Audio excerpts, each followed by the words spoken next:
Hello everyone. நன்னேம் test 2 எல்லாருமே நல்லபடியாக எழுதிருப்பீங்க அப்படின்னு சொல்லி நினைக்கிறேன். ஸோ இதில் வந்து பாலிட்டிக்கல் எக்ஸ்பிளனேஷன் தான் அந்த வீடியோவில் பார்க்க போகிறோம். ஒரு 45 கொஸ்டின்ஸ் வந்து பார்த்தா இருக்கு. டெஸ்ட் பேட்ச் வந்து மோஸ்ட்லி ஜாயின் பண்ணுறதோட நோக்கம் வந்து பாருங்க, நம்ம நிறைய கொஸ்டின்ஸ் வந்து பார்த்தா எப்படி அணுகுறோன்றது மெயின் எக்ஸாமில் போய் தான் நிறைய ஆஸ்பிரன்ஸ் வந்து பார்ப்பாங்க.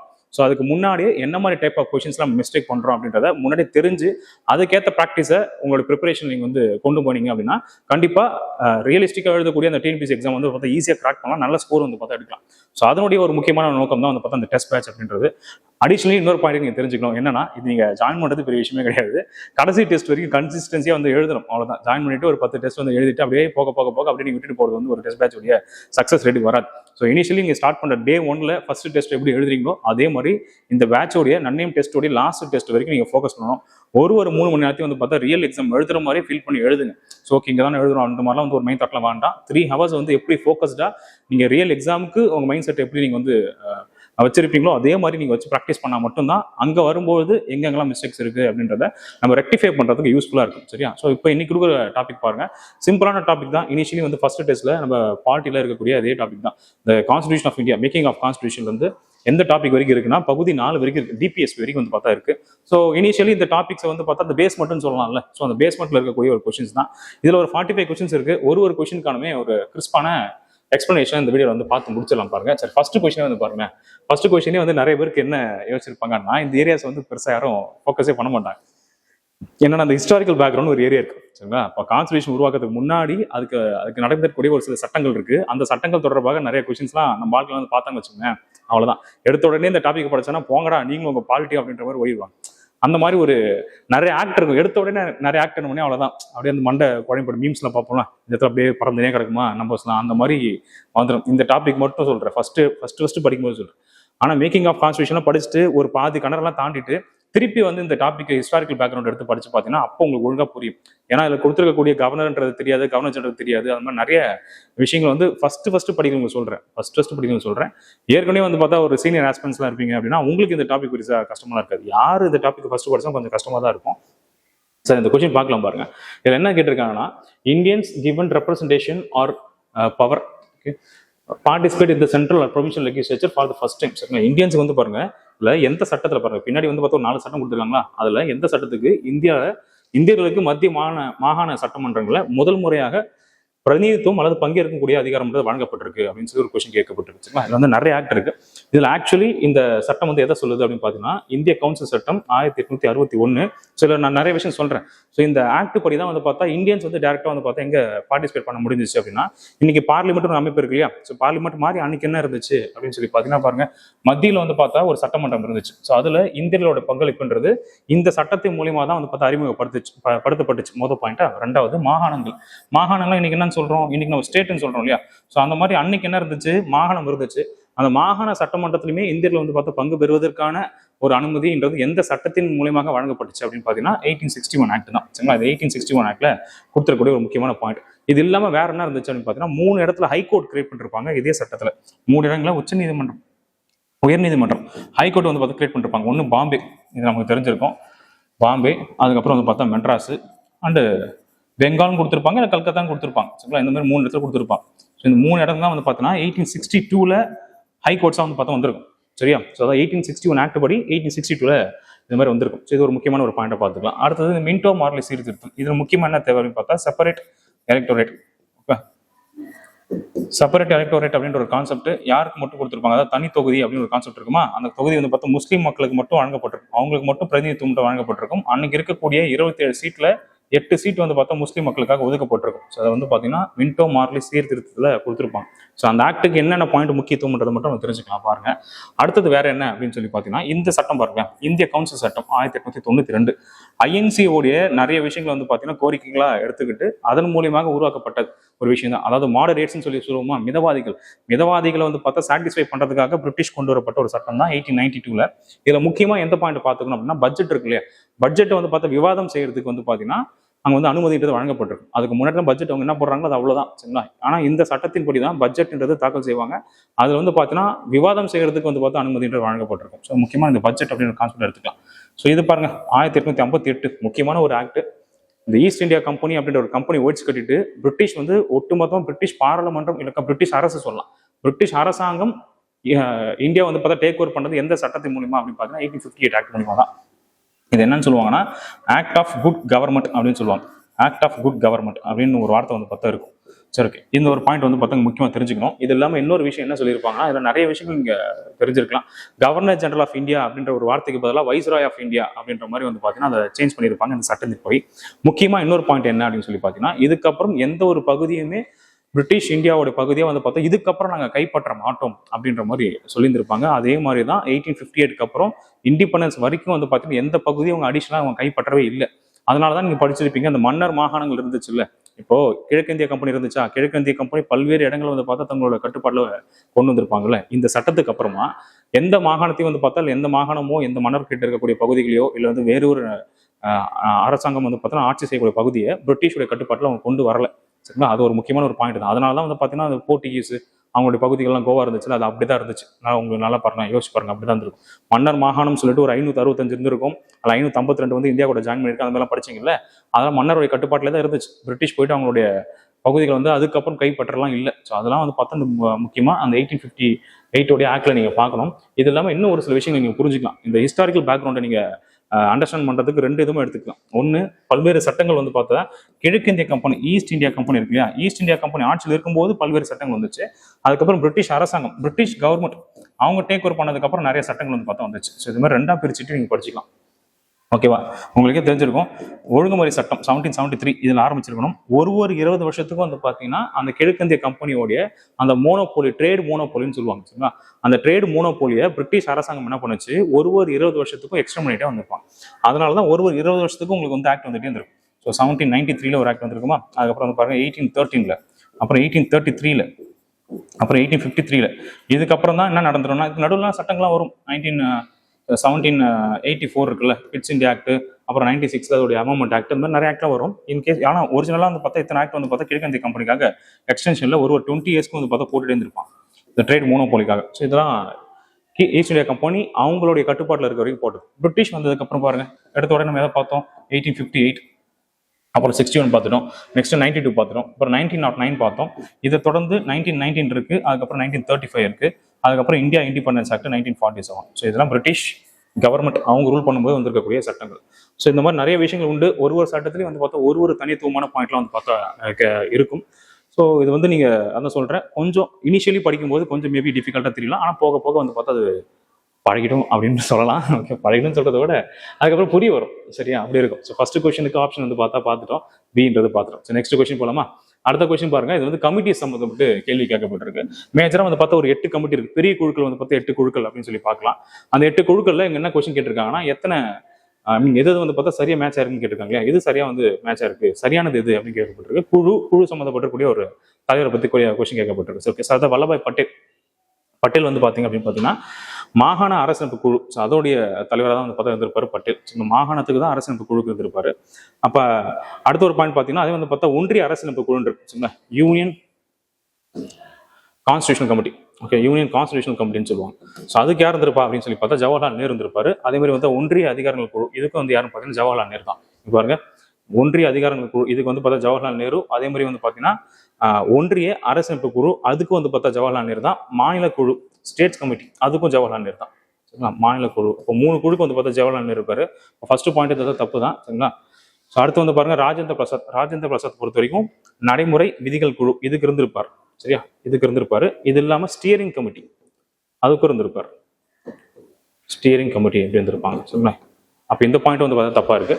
ஜவஹர்லால் நேருக்கு நான் ஏற்கனவே சொல்லிட்டேன், அது வந்து பார்த்தா ஒன்றிய அதிகார குழு, ஒன்றிய அரசமைப்பு குழு, மாநில குழு அப்படின்னு ஒரு 3 குழுக்கு அவர் இருந்திருப்பாரு. ஸோ அப்போ இதுவும் தப்பா தான் இருக்கு. ஜேபி கிருபாலினி இவர் வந்து பார்த்தீங்கன்னா அடிப்படை உரிமைகளுடைய துணைக்குழு, இது மட்டும் தான் கரெக்டா. ஜேபி கிருபாலினின்ற ஒரு ஃபண்டமெண்டல் ரைட்ஸ் உடைய சப்கமிட்டி ஒரு சேர்மனா இருப்பார். சரியா, அப்போ கரெக்டாக இருக்கக்கூடிய ஆப்ஷன் வந்து பார்த்தா பி தான். இது இல்லாமல் மைனாரிட்டிஸ்க்கு ஒரு சப்கமிட்டி இருக்கு. சரிங்களா, மைனாரிட்டிஸ்க்கு கூடிய சப்கமிட்டி வந்து பார்த்தா HC முகர்ஜி படிச்சிருக்கோம்ல, ஸோ அவர் இருந்திருப்பார். அப்போ துணைக்குழுக்களே வந்து பார்த்தீங்கன்னா அந்த மாதிரி ஒரு 5 குழுக்கள் இருக்கு. அதில் மேஜர் 2 தான் கேட்பாங்க. ஒன்று வந்து அடிப்படை உரிமைகளுக்கான துணைக்குழு, நம்ம இந்த இடத்துல கொஸ்டினாக வச்சுட்டோம். ஸோ இதுக்கான ஆப்ஷன் வந்து பார்த்தா ஜேபி கிருபாலினின்றது தெரிஞ்சிருச்சு. இது இல்லாமல் மைனாரிட்டிஸ்க்கு வந்து பார்த்தா ஒரு துணைக்குழு இருக்கு, சிறுபான்மையினருக்கான ஒரு துணைக்குழு அப்படின்றது HC முகர்ஜி, அதை வந்து நோட் பண்ணி வச்சுக்கோங்க. ஸோ அந்த பாயிண்ட்டும் கேட்பாங்க. ஸோ மேஜர் எத்தனை கமிட்டிஸ் அப்படின்னு பார்த்தா 8 கமிட்டிஸ். ஸோ மேஜர் குழு கமிட்டிஸ், மேஜர் குழுக்கள் அப்படின்னு சொல்லுவாங்களா, பெரிய குழுக்கள் வந்து பார்த்து 8 அப்படின்னு தெரிஞ்சுக்கோங்க. ஸோ அடுத்த கொஸ்டின் போலாமா? இந்த கொஸ்டின் பாருங்க, இது நமக்கு வந்து முக்கியமாக தெரிஞ்சிருக்க வேண்டிய ஒரு கேள்வி தான். இந்த கொஸ்டின் எடுத்த உடனே பார்த்த உடனே என்ன ஆன்சர் போட்டுருவாங்க, ஆனால் ஆந்திர பிரதேசம் டக்குன்னு போட்டுருவாங்க. ஏன்னா மொழியின் அடிப்படையில் உருவாக்கப்பட்ட முதல் மாநிலம் ஆஃப்டர் இண்டிபெண்டன்ஸ் கேட்டோம்னா அது ஆந்திர பிரதேசம் எடுத்துக்கலாம். இவங்க என்ன கொஸ்டின் கேட்டிருக்காங்கன்னா, பிரிட்டிஷ் ஆட்சி காலத்தில் அப்படின்னு ஒரு கொஸ்டின் கேட்டாச்சு. அவங்க டைம் பீரியட்ல வந்து பார்த்தா 1800 அதான் 19ஆம் நூற்றாண்டுடைய பிற்பகுதியிலே வந்து பார்த்தா ஒடிசா அப்படின்றதுக்கான ஒரு மொழிவாரி மாகாணமாக உருவாக்குறதுக்காக நிறைய ஸ்டெப்ஸ் வந்து பார்த்து எடுத்துருந்துருப்பாங்க. ஸோ நிறைய டைம் பீரியட்ல பேசப்பட்டிருக்கும். ஸோ அதுக்கப்புறம் இதை எப்போ ஃபைனலைஸ் ஆக்கியிருப்பாங்க, 1895 அந்த டைம் பீரியட்லேயே வந்து பார்த்தா ஒடிசான்றது மொழியின் அடிப்படையில் நம்ம உருவாக்கலாம் அப்படின்னு வந்து ஒரு டிசிஷன் எடுக்கப்பட்டிருக்கும். அப்போ எங்கேருந்து இது பிரிக்கப்பட்டுச்சு அப்படின்னா பீகார் இருந்துச்சு. பீகார்லேருந்து ஒரு தனி ஏரியாவாக பிரிக்கப்பட்டு உருவாக்கப்பட்டது அந்த ஒடிசா அன்றைக்கு டைம் பீரியட்ல. சரியா? அப்போ மொழியின் அடிப்படையில் உருவாக்கப்பட்டு நடைமுறைப்படுத்தப்பட்ட ஆண்டு என்ன அப்படின்னு பார்த்தீங்கன்னா அடிஷனலாக நீங்கள் எடுத்துக்கலாம் 1936. 1936 வந்து பார்த்தோம் ஒடிசா அப்படின்றது பிரிட்டிஷோட டைம் பீரியட்லேயே அவங்களுடைய ஆட்சி காலகட்டத்திலே மொழியின் அடிப்படையில் பிரிக்கப்பட்ட முதல் மாநிலமாக வந்து பார்த்தா ஒடிசான்றது வந்துருச்சு. சரி, அது ஒரு பாயிண்ட். ஆஃப்டர் இண்டிபெண்டன்ஸ் நமக்கு தெரியும், பொட்டி ஸ்ரீராமுலு அப்படின்றவர் 1953 அவர் வந்து தெலுங்கு பேசக்கூடிய மக்களை வந்து பார்த்தா ஆந்திர பிரதேஷ் அப்படின்னு சொல்லி பிரித்து கொடுக்க சொல்லி ஒரு 56 நாள் இல்லை ஒரு சில புத்தகத்தில் 58 இருக்கும், 56 or 58 இந்த டைம் பீரியட்ல கொடுத்துருப்பாங்க. ரெண்டு டேட்டாஸுமே வந்து பார்த்தா பல புத்தகங்களில் சுற்றிட்டே வருது. அந்த டேட்டாஸ் நம்ம வந்து கொஸ்டினுக்கு ஏற்ற மாதிரி நம்ம அப்போ பார்த்துக்கலாம். ஸோ இந்த பாயிண்ட் வந்து பாருங்க, அப்போ அவர் உண்ணாவிரதம் இருக்கிறாரு, உண்ணாவிரதம் இருந்து இறந்துருவாரு, வேற வழி இல்லாமல் அடுத்த கட்டத்தில் என்னதான் செஞ்சாகணும் அப்படின்னு பார்த்தா மொழியின் அடிப்படையில் இங்கே பிரித்து கொடுத்ததா ஆகணும்னு ஒரு கட்டாயத்துக்கு வந்தாச்சு. அதனால October 1, 1953 ஆஃப்டர் இண்டிபெண்டன்ஸ் முதல்ல லிங்குவிஸ்டிக் பேசிஸ்ல, அதாவது மொழியின் அடிப்படையில் உருவாக்கப்பட்ட ஸ்டேட் என்ன அப்படின்னு சொல்லி பார்த்தா அது ஆந்திர பிரதேஷ். பட் இந்த கொஸ்டினுக்கு ஆப்ஷன் என்ன அப்படின்னு சொல்லி பார்த்தா ஒடிசா அப்படின்னு கரெக்டான ஆப்ஷன். இது சம்மந்தப்பட்டு வேற தகவலும் உங்களுக்கு தெரிஞ்சிருக்கும் தான் நினைக்கிறேன். ஏன்னா கவர்மெண்ட் பாருங்க, அன்னைக்கு டைம் பீரியட்ல கான்ஸ்டிடியூஷன் நடைமுறைக்கு வந்து ஃபர்ஸ்ட் கவர்மெண்ட் எப்போ ஃபார்ம் ஆச்சு அப்படின்னு பார்த்தா 1952 தான். சரியா? 1952 தான் மத்திய அரசு ஃபர்ஸ்ட் ஃபார்ம் ஆகுது. 52 ஃபார்ம் ஆகுது. அவங்க வந்து ஒரு அமைதியின் அடிப்படையில் அமைதியாகவே வந்து பார்த்தா ஒரு கோரிக்கைன்றதை வைக்கிறாங்க. 53 ஒரு நபர் இறக்குறாரு. அப்போ வேற வழி கிடையாது, முதல்ல ஆஃப்டர் இண்டிபெண்டன்ஸ்ல ஒரு அரசாங்கம்ன்றது அமைஞ்சிருக்கு. ஸோ அதுக்காகவே வந்து பார்த்தா அடுத்த கட்டத்தில் அந்த ஸ்டேட் வந்து உருவாக்கக்கூடிய சூழ்நிலைக்கு தள்ளப்பட்டிருப்பாங்க. அந்த ஸ்டேட் வந்து உருவாக்கி கொடுத்துருப்பாங்க. அதுக்கப்புறமா தான் வேற வழி இல்லாமல் தான் ஃபசல் அலி கமிட்டி போட்டிருப்பான், உங்களுக்கு தெரிஞ்சிருக்கும். ஸோ இதுக்கப்புறம் வந்து பாருங்க மொழியின் அடிப்படையில் தான் இங்கே பிரித்து கொடுக்குறதுக்கான சாத்தியக்கூறு மட்டும் சொல்லுங்க அப்படின்னு சொல்லி தான் 14 ஸ்டேட்டு 6 யூனியன் பிரதேசங்களை அதுக்கப்புறம் ஆக்ட் மூலியமாக கிரியேட் பண்ணியிருப்போம். அந்த கதை உங்களுக்கு தெரிஞ்சிருக்கும்னு நினைக்கிறேன். ஸோ இப்போ இந்த கொஸ்டினுக்கு ஆன்சர் வந்து பார்த்தா ஈஸி தான். இது வந்து பார்த்தா ஒடிசா அப்படின்னு இருக்கக்கூடிய பாயிண்ட். இது வந்து ரொம்ப அதுக்கப்புறம் ஈஸியான கொஸ்டின் தான். என்னன்னு தெரியல, வரதெல்லாம் உங்களுக்கு ஈஸியாக வந்துட்டு இருக்குல்ல. இதை போனால் பார்த்தீங்கன்னா ஆறுதல் பரிசு உங்களுக்கு. ஓகே, அதுக்கப்புறம் தான் பின்னாடி இருக்கு ஃபுல்லாக. சரிங்க, பார்த்துப்போம். Which part is mentioned as novel future of constitution by B.R. Ambedkar. Ambedkar வந்து பார்த்தீங்கன்னா எந்த பகுதியை நாவல் அம்சம் சொல்லி சொல்லுவாங்க, இல்லை தமிழில் வந்து பார்த்தீங்க அப்படின்னா புதுமையான சிறப்பம்சம் இப்படின்னு கொடுப்பாங்க. புதுமையான சிறப்பம்சம் அப்படின்னு சொல்லிட்டு அம்பேத்கர் எந்த பகுதியை கொடுத்தாரு, எந்த பகுதியை வந்து அவர் சொல்லியிருப்பாரு அப்படின்றது ஒரு டைரக்டான ஒரு கொஸ்டின் தான். Part 4 of the constitution, DPSP இருக்கு இல்லையா, டிபிஎஸ்பி அப்படின்னு இருக்குல்ல. ஸோ இதை கொடுத்துருப்பாரு, புதுமையான சிறப்பம்சம் அப்படின்ற மாதிரி இந்த பகுதியை தான் வந்து பார்த்தா அவர் சொல்லியிருப்பாரு. ஸோ மற்றபடி எல்லா பார்ட்ஸோடைய டீட்டெயில்ஸும் உங்களுக்கு தெரியும்னு நினைக்கிறேன். எல்லாம் பேசிக்கான இன்ஃபர்மேஷன் தான். பார்ட் 3 வந்து பார்த்தா ஃபண்டமெண்டல் ரைட்ஸ், ஆர்டிகல் 12 இருந்து 35 வரைக்கும் இருக்கும். டிபிஎஸ்பி நம்ம தெரிஞ்சிருக்கும், ஆர்டிகல் 36 இருந்து 51 வரைக்கும் இருக்கும். பார்ட் 4 ஃபண்டமெண்டல் டியூட்டிஸ் 51A அப்படி இருக்கும். இனிஷியலி வந்து ஒரு 10 டியூட்டி, தற்பொழுது வந்து பார்த்தா 11 டியூட்டி இருக்கு. இது நம்ம தெரிஞ்சிருக்கக்கூடிய ஆப்ஷன் தான். பார்ட் 5 வந்து பார்த்தீங்கன்னா 52 ஆரம்பிச்சு 151 வரைக்கும் வந்து பார்த்தா உண்டு. இதே வந்து பார்த்தா ஒரு 5 சாப்டர் பிரிச்சிருப்பாங்க. சாப்டர் 1, 2, 3, 4 and 5 சொல்லி ஒரு 5 சாப்டர் பிரிச்சிருப்பாங்க. இந்த 5 சாப்டருமே நமக்கு வந்து தெரியணும் தான். எக்ஸிக்யூட்டிவ் நிர்வாகம் சம்பந்தப்பட்டு இருக்கக்கூடிய ஒரு பகுதி இருக்கு. அதுக்கப்புறம் வந்து பார்த்தா பாராளுமன்றம் சொல்லலாம், இல்லைனாக்கா வந்து பார்த்தா சட்டமன்றம் கூட எடுத்துக்கலாம். நீங்கள் அதுவும் சட்டமன்றம்னா அந்த டிஃபரன்சியேஷனுக்கான டேர்ம் யூஸ் பண்ணிருப்பாங்க, லெகிஸ்லேச்சர் அப்படின்னு கொடுத்துருப்பான். அங்கே இருக்கக்கூடிய லெகிஸ்லேச்சர் தான் நம்ம என்ன சொல்லலாம், சட்டம் இயற்றக்கூடிய அங்கம் வச்சது தான் பார்லிமெண்ட். ஸோ பார்லிமெண்ட்டை டிஸ்கஸ் பண்ணக்கூடிய 2வது இயலாக இருந்திருக்கும். 3வது வந்து பார்த்தீங்கன்னா அவசர சட்டம், ஆர்டினன்ஸ் அப்படின்னு சொல்லி நம்ம சொல்லுவோம் இல்லையா, ஆர்டினன்ஸை பற்றி பேசக்கூடியது இது. அதுக்கப்புறம் இருக்கிறது நீதித்துறை, ஜுடிஷியரி, அதை பற்றி பேசக்கூடிய ஆர்டிகல்ஸ் இது. நெக்ஸ்ட் கடைசியாக இருக்கிறது CAG, comptroller and auditor general of India. நீங்கள் டிஎன்பிஎஸ்சி எக்ஸாமில் பார்த்தீங்கன்னா இது சம்மந்தப்பட்ட ஆர்டிகல் ரேஞ்சஸ் வந்து பார்த்தா கொஸ்டினில் கேட்பாங்க. ஸோ அதான் உங்களுக்கு கண்டிப்பாக பார்த்து வச்சுக்கோங்க. நிர்வாகம் சம்மந்தப்பட்டது வந்து பார்த்தா 52லேருந்து 78, இந்த பாயிண்ட்டை பொறுத்த வரைக்கும் 79லேருந்து 122, இது ஒரே ஒரு ஆர்டிகல் தான் 123. இந்த ஆர்டிகல் பொறுத்த வரைக்கும் 124லேருந்து 147 வரைக்கும் இருக்கும். இது 148லேருந்து 151. ஸோ இந்த மாதிரி ஆர்டிகல்ஸ் வந்து பார்த்து பிரிச்சிருப்பாங்க. அடுத்தடுத்து ஃபியூச்சரில் வரக்கூடிய எக்ஸாம்ஸில் இதையுமே நீங்கள் தெளிவாக பார்த்துட்டு போயிருங்க. சரிங்களா?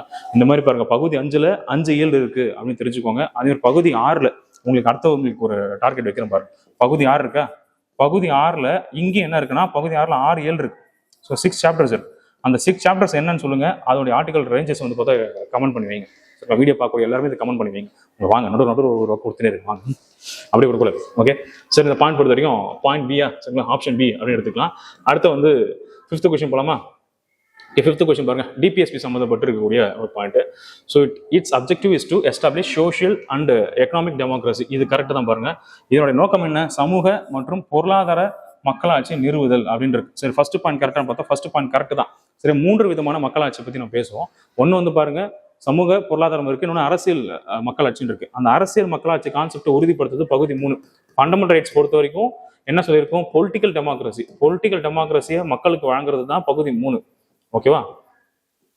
ஸோ இந்த ஒரு பாயிண்ட் பொறுத்த வரைக்கும் அங்கே அப்போ டிபிஎஸ்பி என்ன கொடுக்குது? சமூக மற்றும் பொருளாதார டெமோக்ரஸியை கொடுக்குது. சிம்பிள் கான்செப்ட் தான். சமுதாயத்தில் இருக்கக்கூடிய அந்த ஈக்குவாலிட்டி கான்செப்டை பேசுறதுக்காக நிறைய ஆர்டிகல் உள்ள உண்டு. அதே மாதிரி உங்க வாழ்வாதாரத்தை உயர்த்ததுக்காக நிறைய ஏற்பாடுகள் வந்து பார்த்தா அரசு எடுக்கும். அதனால தான் பொருளாதார சம்மந்தப்பட்டு இருக்கக்கூடிய மக்களாட்சின்ற கான்செப்ட் வருது. இப்போ எக்ஸாம்பிள் சொல்றேன் பாருங்க. சமுதாயத்தில் இருக்கக்கூடிய இந்த ஈக்குவாலிட்டி கான்செப்ட்டுக்கு எக்ஸாம்பிள் ஆர்டிகல் 46. ஸோ யாரெல்லாம் வந்து பார்த்தா சமுதாயத்தில் பிற்படுத்தப்பட்ட மக்களாவோ இல்லை பின்தங்கப்பட்ட மக்களாக இருக்காங்களோ அவங்கள முன்னேற்றத்துக்கு அரசாங்கம் ஒரு சில விஷயங்களை செய்யும். அது வந்து 46 பேசப்பட்டிருக்கா. அப்போ சமூகத்துல அங்க இருக்கக்கூடிய அந்த விஷயத்த வந்து சரி செய்யறதுக்கான ஒரு சில விஷயங்கள் பகுதி 4 பேசப்பட்டிருக்கு. இன்னொன்று எக்கனாமிக்னா பாருங்க, உங்களுக்கு வந்து பார்த்தா சரியா வேலை இல்லை அப்படின்னு படிச்சுட்டு ஒர்க் இல்லாமல் இருக்கும், இல்லை வந்து ஒர்க்கே இல்லைனாக்கா ரைட் டு ஒர்க், அது வந்து ஆர்டிகல் 41 கொடுத்துருக்காங்க.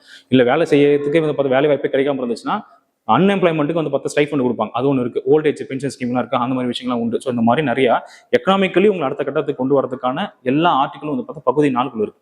ஸோ இதனால தான் சமுதாய ரீதியாக நம்ம அடுத்த கட்டம் கொண்டு போகிறதுக்கும் பொருளாதார ரீதியாக நம்ம அடுத்த கட்டத்துக்கு கொண்டு போகிறதுக்கான எல்லா ஆர்டிகல்ஸும் எங்கே வச்சிருக்காங்க அப்படின்னு பார்த்தா பகுதி 4 வச்சிருக்காங்க. ஸோ அதனால தான் பகுதி 4 எதை என்ஷூர் பண்ணுது? சமூக மற்றும் பொருளாதார மக்களாட்சி வந்து பார்த்தா நிறுவனத்துக்கான முக்கியமான கான்செப்டா எது வந்து திகழுதுன்னா பார்ட் 4 ஆஃப் த கான்ஸ்டியூஷன் திகழுது. ஸோ அதனால ஃபர்ஸ்ட் பாயிண்ட் கரெக்டா அப்படின்னு பார்த்தா எக்ஸாக்ட்லி கரெக்ட் தான். சரியா? ஆனால் அதுவே பகுதி 3 என்ன சொல்லிருக்கு? அரசியல் மக்களாட்சி வந்து பார்த்தா நிறுவனத்துக்கு பகுதி 3 வந்து பார்த்தா நமக்கு வந்து ஹெல்ப் பண்ணுது. பொலிட்டிக்கல் டெமோக்ரஸி அப்படின்றது அது கொடுக்குது அப்படின்னு சொல்லி பார்த்துக்கலாம். சரி, ஓகே, இது ஒரு பாயிண்ட். ஓகே, இது கரெக்ட் தான். It states that procedures to be followed by government in making implementing laws அப்படின்றது சிம்பிளான கான்செப்ட் தான். சட்டங்கள் இயற்றும் பொழுது இவற்றை நீங்க என்ன பண்ணணும், மனசுல வச்சுக்கிட்டு அதை நடைமுறைப்படுத்த வேண்டியது யாருடைய கடமை அப்படின்னு பார்த்தா அரசின் கடமை அப்படின்னு சொல்லி சொல்லப்பட்டிருக்கும். சரி, இந்த 2வது பாயிண்ட் எங்க கொடுக்கப்பட்டிருக்குன்னா ஆர்டிகல் 37. அடுத்த உடனே ஆர்டிகல் 37 பார்ப்போம். அப்போ ஆர்டிகல் 37 என்ன சொல்லும் அப்படின்னு சொல்லி யோசிச்சிங்கன்னா, ஒன்று இந்த டிபிஎஸ்பி அப்படின்றது நீதி புறணைக்கு உட்படாது, not subject to judicial review அப்படின்ற ஒரு வார்த்தையை சொல்லியிருக்கோம். பகுதி 4 இருக்கக்கூடிய எந்த ஆர்டிகளுமே வந்து பார்த்தா மீறப்பட்டிருக்குது, இல்லை வந்து பார்த்தா நடைமுறைப்படுத்தப்படலை அப்படின்னு சொல்லிட்டு நீதிமன்றத்தால் கேள்வி கேட்க முடியாது. மொதல் பாயிண்ட் தெளிவு பண்ணிடுச்சா? 2வது பாயிண்ட் என்ன கொடுத்துருக்கோம் அப்படின்னா, இந்த டிபிஎஸ்பின்றதை நான் சும்மாலாம் வச்சுட்டு போல, இந்த டிபிஎஸ்பியை நடைமுறைப்படுத்த வேண்டியது அரசோட கடமை. ஸோ ஒரு அரசுமே நீங்க திட்டங்களை தீட்டும் பொழுது, மக்களுக்கு ஏதாச்சும் ஒரு சட்டங்களை வந்து நீங்க கொண்டு வர முயற்சி செய்யும் பொழுது, இந்த டிபிஎஸ்பியில் இருக்கக்கூடிய அம்சங்களை மனசுல வச்சுக்கிட்டு நீங்க சட்டங்களை உருவாக்குங்க, ஸ்கீம்ஸ் உருவாக்குங்க அப்படின்றது அவங்களுக்கு ஒரு வழிமுறையா கொடுத்துருப்பாங்க. அதுதான் ஆர்டிகல் 37 இந்த 2வது பாயிண்ட் கொடுத்துருக்கோம். ஸோ ஆர்டிகல்ஸை ஒழுங்கா படிச்சீங்கன்னா இந்த பாயிண்ட் சரியா இல்லையான்றது நமக்கு தெளிவா தெரிய வரும். மனப்பாடம் பண்றதெல்லாம் வேலைக்கு ஆகாது. கான்செப்ட் புரிஞ்சுக்கோங்க. இப்போ கான்செப்ட் புரிஞ்சுக்கிட்டீங்கன்னா இது என்ன ஆர்டிகல்ன்றது அசால்ட்டா வந்துடும். இந்த இடத்துல பாயிண்ட் பார்த்து ஆர்டிகலே கேட்கல, இது சரியா தப்பா தான் கேட்டு வச்சிருக்காங்க. ஃபர்ஸ்ட் பாயிண்ட் நம்ம சரின்றது தெரிஞ்சு போச்சு, 2வது பாயிண்ட் சரிதான், ஈஸியாக நம்ம என்ன கண்டுபிடிச்சிடலாம், 2மே வந்து சரிதான் அப்படின்னு கண்டுபிடிச்சிடலாம். ஸோ ஒரு அனலிட்டிக்கல் பெர்ஸ்பெக்டிவ்ல கொஸ்டின்ஸ் அணுகும்பொழுது இந்த மாதிரி ஆன்சர்ஸ்லாம் வந்து ஈஸியாக எழுத முடியும். சரியா? நெக்ஸ்ட் கொஸ்டின் போலாமா? அடுத்த கொஸ்டின் நம்பர் 6 பாருங்க. ஸோ 6th கொஸ்டின் வந்து பாருங்க, இதெல்லாம் கொடுத்துருக்காங்கன்னா this is known us okay. இந்த மாதிரி கொஸ்டின்ஸ்லாம் வந்து மிகப்பெரிய வரப்பிரசாதம் தான். ஏன்னா 3 பாயிண்ட் இருக்கா, 3 பாயிண்ட்டுமே நமக்கு தெரியணும் அவசியமே கிடையாது. 3த்தை ஏதாச்சும் ஒன்று தெரிஞ்சா போதும், அதை ஆன்சர் கண்டுபிடிச்சிடலாம். ஏன்னா 3மே ஒரே ஒரு ஆப்ஷன் பத்தி பேசுது. ஓகேவா? 3மே ஒரே ஒரு ஆப்ஷன் பத்தி பேசுது. இந்த பாருங்க, இந்த பாயிண்ட் பொறுத்த வரைக்கும் இந்த அரசமைப்பின் பொறுப்பான அரசு அமைவதற்கான 2வது மைல்கல். சரிங்களா? ரெஸ்பான்சிபிள் கவர்மெண்ட், பொறுப்பான அரசு பிரிட்டிஷ் டைம் பீரியட்ல பொறுப்பான அரசு அமைவதற்கு அவங்க எடுத்த முதல் ஸ்டெப் எது அப்படின்னு பாத்தீங்கன்னா கவர்மெண்ட் ஆஃப் இந்தியா ஆக்ட் 1919 1919 சட்டம் தான். ஸோ அவங்க எடுத்த ஸ்டெப் 1919. சரிங்களா? ஏன்னா அங்கதான் வந்து பார்த்தா நேரடியா டைரக்ட் எலெக்ஷன் ஒரு கான்செப்ட் கொண்டு வராங்க. இந்தியர்களுடைய பங்குன்றது ஆட்சியில வந்து பார்த்தா கொடுக்குறாங்க. சரிங்களா? அப்ப இந்தியர்களுக்கு ஆட்சியில பங்கு தரக்கூடிய சட்டம்ன்றது ஃபர்ஸ்ட் அவங்க எடுத்து நடைமுறைப்படுத்தியது எது அப்படின்னு பார்த்தா கவர்மெண்ட் ஆஃப் இந்தியா ஆக்ட் 1919 இதுதான். ஸோ இதுல தான் இந்த சட்டத்தின்படி தான் இந்தியாவில் முதல் பொது தேர்தல் அப்படின்றது 1920 நடத்திருப்பாங்க. சரியா? ஆனா நம்ம ஐஎன்சி என்ன பண்ணிருக்காங்கன்னா பங்கு பெற்றிருக்காது. பட் தமிழ்நாட்டில் இருக்கக்கூடிய நீதி கட்சி வந்து பார்த்தா பங்கு பெற்றிருக்கோம். சுப்பராயெல்லாம் வந்து பார்த்தா ஆட்சி வந்து பார்த்தா அமைச்சிருந்திருப்பாரு. அந்த கதை நம்ம தெரிஞ்சிருக்கும். அப்போ ஆட்சியில பங்கு தரதுக்கு, அதாவது ரெஸ்பான்சிபிள் கவர்மெண்ட், பொறுப்பான அரசை வந்து உருவாக்குறதுக்கான முதல் மைல்கல் எந்த சட்டம் அப்படின்னு பார்த்தீங்கன்னா கவர்மெண்ட் ஆஃப் இந்தியா 1919 தான். அதை தொடர்ந்து 2வது மைல்கலா எது வந்துச்சு அப்படின்னு பார்த்தா கவர்மெண்ட் ஆஃப் இந்தியா 1935. ஓகேவா? இதுதான் 2வது மைல்கல்னா எது? கவர்மெண்ட் ஆஃப் இந்தியாவுக்கு 1935. அவ்வளவுதான். ஒரு ஆப்ஷன் முடிஞ்சிச்சா? ஒரு ஆப்ஷன் நம்ம தெளிவாக தெரிஞ்சிட்டாலே அடுத்தடுத்த ஆப்ஷன் அதையும் எதை பற்றி தான் பேச போகுது, இதே பாயிண்ட் பற்றி தான் பேச போகுது. ஸோ ஈஸியாக நீங்கள் கண்டுபிடிச்சலாம். ஆனால் இந்த மாதிரி கொஸ்டின்ஸ்லாம் ரொம்ப ஈஸி. சரி சார், ஃபர்ஸ்ட் பாயிண்ட் தெரியல, விட்டுலாம். ஓகே, ஃபர்ஸ்ட் பாயிண்ட் எனக்கு தெரியல, அதனால எனக்கு ஆப்ஷன் டி என்னால் கண்டுபிடிக்க முடியல. ஸோ அடுத்த பாயிண்ட் பார்க்கலாமா? This act abolished a dual system of government in provinces and introduced provincial autonomy. இந்த பாயிண்ட் என்ன கொடுத்துருக்காங்கன்னா, மாகாணங்கள்ல இரட்டை ஆட்சி முறையை வந்து பார்த்தா ஒழிச்சிருச்சு. இது நமக்கு எல்லாமே தெரிஞ்சிடும். மாகாணங்கள் இரட்டை ஆட்சி என்ற ஒரு முறையை ஒழிச்சிட்டு அந்த இடத்துல வந்து சுயாட்சி கான்செப்ட் கொண்டு வந்துட்டான். ஸோ இரட்டை ஆட்சின்ற கான்செப்ட் மாகாணத்தில் இன்ட்ரோடியூஸ் பண்ணது கவர்மெண்ட் ஆஃப் இந்தியா 1919. அதுல வந்து கொண்டு வந்திருப்பான். எப்படி? துறைகள் இருந்துச்சு, குறிப்பிட்ட துறைகள் இருக்கும். அந்த துறைகளை ரெண்டா பிரிச்சிருப்பாங்க. எப்படி பிரிச்சிருப்பாங்க? ஒரு பக்கம் வந்து பார்த்தா ஒதுக்கப்பட்ட துறைகள், ரிசர்வ்டு சப்ஜெக்ட். இன்னொரு பக்கம் வந்து பார்த்தா மாற்றப்பட்ட துறைகள், டிரான்ஸ்ஃபர்டு சப்ஜெக்ட். ஒதுக்கப்பட்ட துறைகள் வந்து பார்த்தா பிரிட்டிஷுடைய கட்டுப்பாட்டில் இருக்கும். மாற்றப்பட்ட துறைகள் வந்து பார்த்தா இந்தியனுடைய கட்டுப்பாட்டில் இருக்கும். இப்படி துறைகளை வந்து பார்த்தா 2 விதமா பிரிச்சு கொடுத்துருப்பாங்க. இதை வந்து மாகாணத்தில் கொண்டு வந்திருப்பாங்க கவர்மெண்ட் ஆஃப் இந்தியா 1919 படி. இப்போ எக்ஸாம்பிள் சொல்றேனே, ஒரு 50 துறைகள் இருக்குன்னா 50 வந்து பார்த்தா இவங்களுக்கு வந்து ஒரு 35, இவங்களுக்கு வந்து ஒரு 15 அப்படின்ற மாதிரி பிரிச்சிருப்பாங்கன்னு வச்சுக்கலாம். எக்ஸாம்பிள் தான் சொல்றேன். இங்க யாரை போயிட்டு 50, 35, 15 எழுதி வச்சாதீங்க. உங்களுக்கு புரிய வைக்கிறதுக்காக சொல்றேன். 50 துறைகள் இருக்குன்னா இவங்ககிட்ட இவ்வளவு துறைகள் கட்டுப்பாடு, அவங்களோட துறைகள் அவருடைய கட்டுப்பாடு இப்படி இருந்துச்சு. இது கவர்மெண்ட் ஆஃப் இந்தியா 1935 என்ன செஞ்சிருச்சுன்னா, இந்த கான்செப்ட் அப்படியே காலி பண்ணிட்டு சுயாட்சி கொண்டு வந்துருச்சு. சுயாட்சினானது 50 துறைகள்னா 50 துறையுமே யாரும் நீங்க சட்டம் போட்டுக்கலாம், இந்தியர்களே சட்டம் போட்டுக்கலாம் அப்படின்னு சொல்லி ஒட்டுமொத்தம் உங்ககிட்டே ஒப்படைச்சிடன்னு சொல்லி இப்படி மாகாணத்தை கொண்டு வந்து கொடுத்தது தான் எந்த ஆக்ட் அப்படின்னு பார்த்தா கவர்மெண்ட் ஆஃப் இந்தியா 1935. சரியா? இது ரெண்டுமே ஃப்ரீக்வெண்டா பல்வேறு டைம் பீரியட்ல டிஎன்பிசியில் கொஸ்டின்ஸ் கேட்டுட்டே இருந்திருக்கிறாங்க. சரிங்களா? நல்லா பார்த்துக்கோங்க. டிஎன்பிசியோட ரெஃபரன்ஸ் வச்சு தான் இந்த கொஸ்டின்ஸும் ஃப்ரேம் பண்ணப்பட்டிருக்கு. ஸோ இதை நீங்கள் கரெக்டாக எடுத்துக்கலாம். இப்போ 2வது பாயிண்ட் பொறுத்த வரைக்கும் இதை வச்சு நம்ம என்ன பண்ணிக்கலாம், கவர்மெண்ட் ஆஃப் இந்தியாவுக்கு நம்ம தெரிஞ்சுக்கலாம். சரியா? அடுத்து ஒரு பாயிண்ட் வரும் பாருங்களேன். This act divided powers of central government into 3 அப்படின்றது. சரிங்களா? அப்போ என்ன பண்ணியிருக்காங்கன்னா, ஸோ இதன் மூலமா ஒன்றிய அரசுடைய அதிகாரங்களை 3 பிரிவுகளாக வந்து பிரிக்கப்பட்டிருக்குது அப்படின்னு வந்து கொடுத்துருக்காங்க. ஸோ இந்த மாதிரி இருக்குதான். ஒன்றும் இல்லை, நம்ம இந்த டிவிஷன் ஆஃப் பவர் பார்த்துருப்போம், அட்டவணை 7 பார்த்துருப்போம்ல, அதில் வந்து 3 விதமாக பிரிச்சிருப்பாங்களா, அந்த மாதிரி அங்கேயும் பிரிச்சிருப்பான். என்ன பிரிச்சிருப்பான்? ஃபர்ஸ்ட் ஃபெடரலிஸ்ட், கூட்டாட்சி பட்டியல் அப்படின்னு பிரிச்சிருப்பான். இன்னொன்று வந்து பார்த்தா ப்ரொவின்ஷியல் லிஸ்ட், மாகாண பட்டியல் அப்படின்னு சொல்லி பிரிச்சிருப்பாங்க. இன்னொன்று கன்கரண்ட், பொது பட்டியல் அப்படின்னு சொல்லி பிரிச்சிருப்பான். இதுல ஒரு 59 துறைகளும், இதுல ஒரு 54 துறைகளும், இதுல வந்து ஒரு 36 துறைகளும் சொல்லி ஒரு 3 பிரிவுகளை பிரிக்கப்பட்டிருக்கு. ஸோ இதை வச்சு கூட நீங்க என்ன கண்டுபிடிச்சிக்கலாம், கவர்மெண்ட் ஆஃப் இந்தியா 1935 தான் இந்த மாதிரி ஒரு பிரிவு இருக்குன்றது ஈஸியாக கண்டுபிடிச்சிக்கலாம். இப்போ 3 பாயிண்ட்ல ஏதாவது ஒரு பாயிண்ட் தெரிஞ்சா போதும், டேரக்டா யார் மேல நீங்க துண்டை போட்டுடலாம், 35 மேல நீங்க துண்டை போட்டுடலாம், அதான் ஆன்சர் கண்டுபிடிச்சு விட்டுறலாம். சரியா? இதெல்லாம் ஈஸியஸ்ட் கொஸ்டின் தான். இப்போ யோசிப்பீங்களா, ஈஸின்னு சொல்லிட்டு போயிடுறோம், உனக்கு என்னப்பா நீ பைத்தியம், நீ என்ன வேணா பேசுவேன், நாங்க அப்படியா அப்படின்ற மாதிரி இருக்கும் இப்போ பல பேர். ஓகேவா? நீ ஏதாவது பேசு, உன் வீடியோ பார்க்க வந்த பத்தியா என்ன சொல்லணும் அப்படின்ற மாதிரி இருக்கும் உங்களுக்கு. சரி, ஓகே, பார்க்கலாம். 7th கொஸ்டின் பார்க்கலாம். இதுல வந்து ஒரு ரீசன் அசோசியேஷன், இந்த மாதிரி கொஸ்டின்லாம் கொஞ்சம் கவனம் செலுத்தது இப்போ படிக்க வேண்டியதா இருக்கு. முன்னாடிலாம் அப்படி இல்லை, ஆப்ஷன் ஏ போட்டு விட்டு போயிடலாம். பட் இப்போ அப்படிலாம் வைக்கிறது இல்லை. ஆனா இந்த ஆப்ஷன் ஏ தான் ஆன்சரு. சரி, ஓகே, பார்க்கலாம். இப்போ இங்க என்ன சொல்ற பாருங்களேன். இப்போ ஹனுமத் ஐயா வந்து பார்த்தா ஒரு விஷயத்த சொல்லியிருக்காரு. என்ன விஷயத்த சொல்லிருக்காருன்னா, இந்தியாவுக்கு கான்ஸ்டியூஷன் ரெடி பண்ணல, இந்தியாவுக்கு கான்ஸ்டியூஷன் ரெடி பண்ணும்போது ஒட்டுமொத்தமா இந்தியர்களுடைய கலாச்சாரம் சார்ந்த எல்லா சாராம்சம் இருக்குன்னு சொல்லி பார்த்தோம். பட் அப்படி இல்லை. அதுதான் பிரிட்டிஷோடைய பல சாராம்சம் கொண்டதும் மேற்கத்திய நாடுகள் இருக்கும் இல்லையா, வெஸ்டர்ன் கண்ட்ரிஸ். இப்போ வெஸ்டர்ன் கண்ட்ரிஸ்னா நமக்கு வந்து பாருங்க, 0 டிகிரி லாங்கிடியூட் இருக்குன்னா இந்த சைடு கூட வெஸ்டர்ன் கண்ட்ரிஸ் எது நார்த் அமெரிக்கா, சவுத் அமெரிக்கா, இந்த ரீஜன் இருக்கக்கூடிய அந்த நாடுகளுடைய சாராம்சம் நிறைய வந்து எங்க வந்துருச்சு, இங்க இருக்கக்கூடிய இந்தியாவுடைய கான்ஸ்டியூஷனும் வந்துருச்சு. அப்ப நான் என்ன எதிர்பார்த்தேன், அவர் சொல்றது பாருங்க. இந்த இடத்துல நான் என்ன எதிர்பார்த்தேன்னா, நமக்கு வீணின் இசையோ அல்லது சித்தாரின் இசையோ வந்து பார்த்தா தேவைப்பட்டுச்சு. நம்ம நாட்டுடைய கலாச்சாரத்துப்படி எனக்கு தேவைப்படுச்சு. பட் எனக்கு எப்படி கிடைச்சிருக்குது, இங்கிலீஷோட பேண்ட் வாத்தியம் இருக்குல்ல, டமால் டுமி அடிப்பானுங்களா, அந்த மாதிரி எனக்கு கிடைச்சிருக்குது. இப்படி தாண்டா இருக்கு உங்களுடைய கான்ஸ்டியூஷன் அப்படின்ற மாதிரி ஒரு பாயிண்ட் சொல்லியிருக்காரு. அப்ப கூற்று இதான் சொல்லியிருக்காங்க. அப்ப கூற்று இவர் தான் சொன்னாரா, ஹனுமந்த் ஐயா தான் சொன்னாரா பார்த்தா ஹனுமந்த் ஐயா தான் இப்படி சொன்னார். சொன்னா, we needed the music of Veena and sitar, but we are listening to the music of English band அப்படின்னு ஒரு வார்த்தை கொடுத்துருக்காரா. ஓகே, இதுக்கான காரணம் என்ன பாருங்க, இவர் சொன்னதுக்கான காரணம் என்ன அப்படின்னு சொல்லி பாருங்க. இந்திய அரசமைப்பு முழுக்க இந்திய மரபுகளை பின்பற்றாமல், நான் சொன்னா இந்திய மரபுகளை பின்பற்றாம பிரிட்டிஷும் பிற மேற்கத்திய நாடுகள் சொன்னால வெஸ்டர்ன் கண்ட்ரிஸ் அவங்களோட சட்டங்கள் மாதிரி பின்பற்றி உருவாக்கப்படுறதுனாலதான் இந்த கருத்தை அவர் இப்படி சொல்லிருக்காரு. கரெக்டா இருக்கா?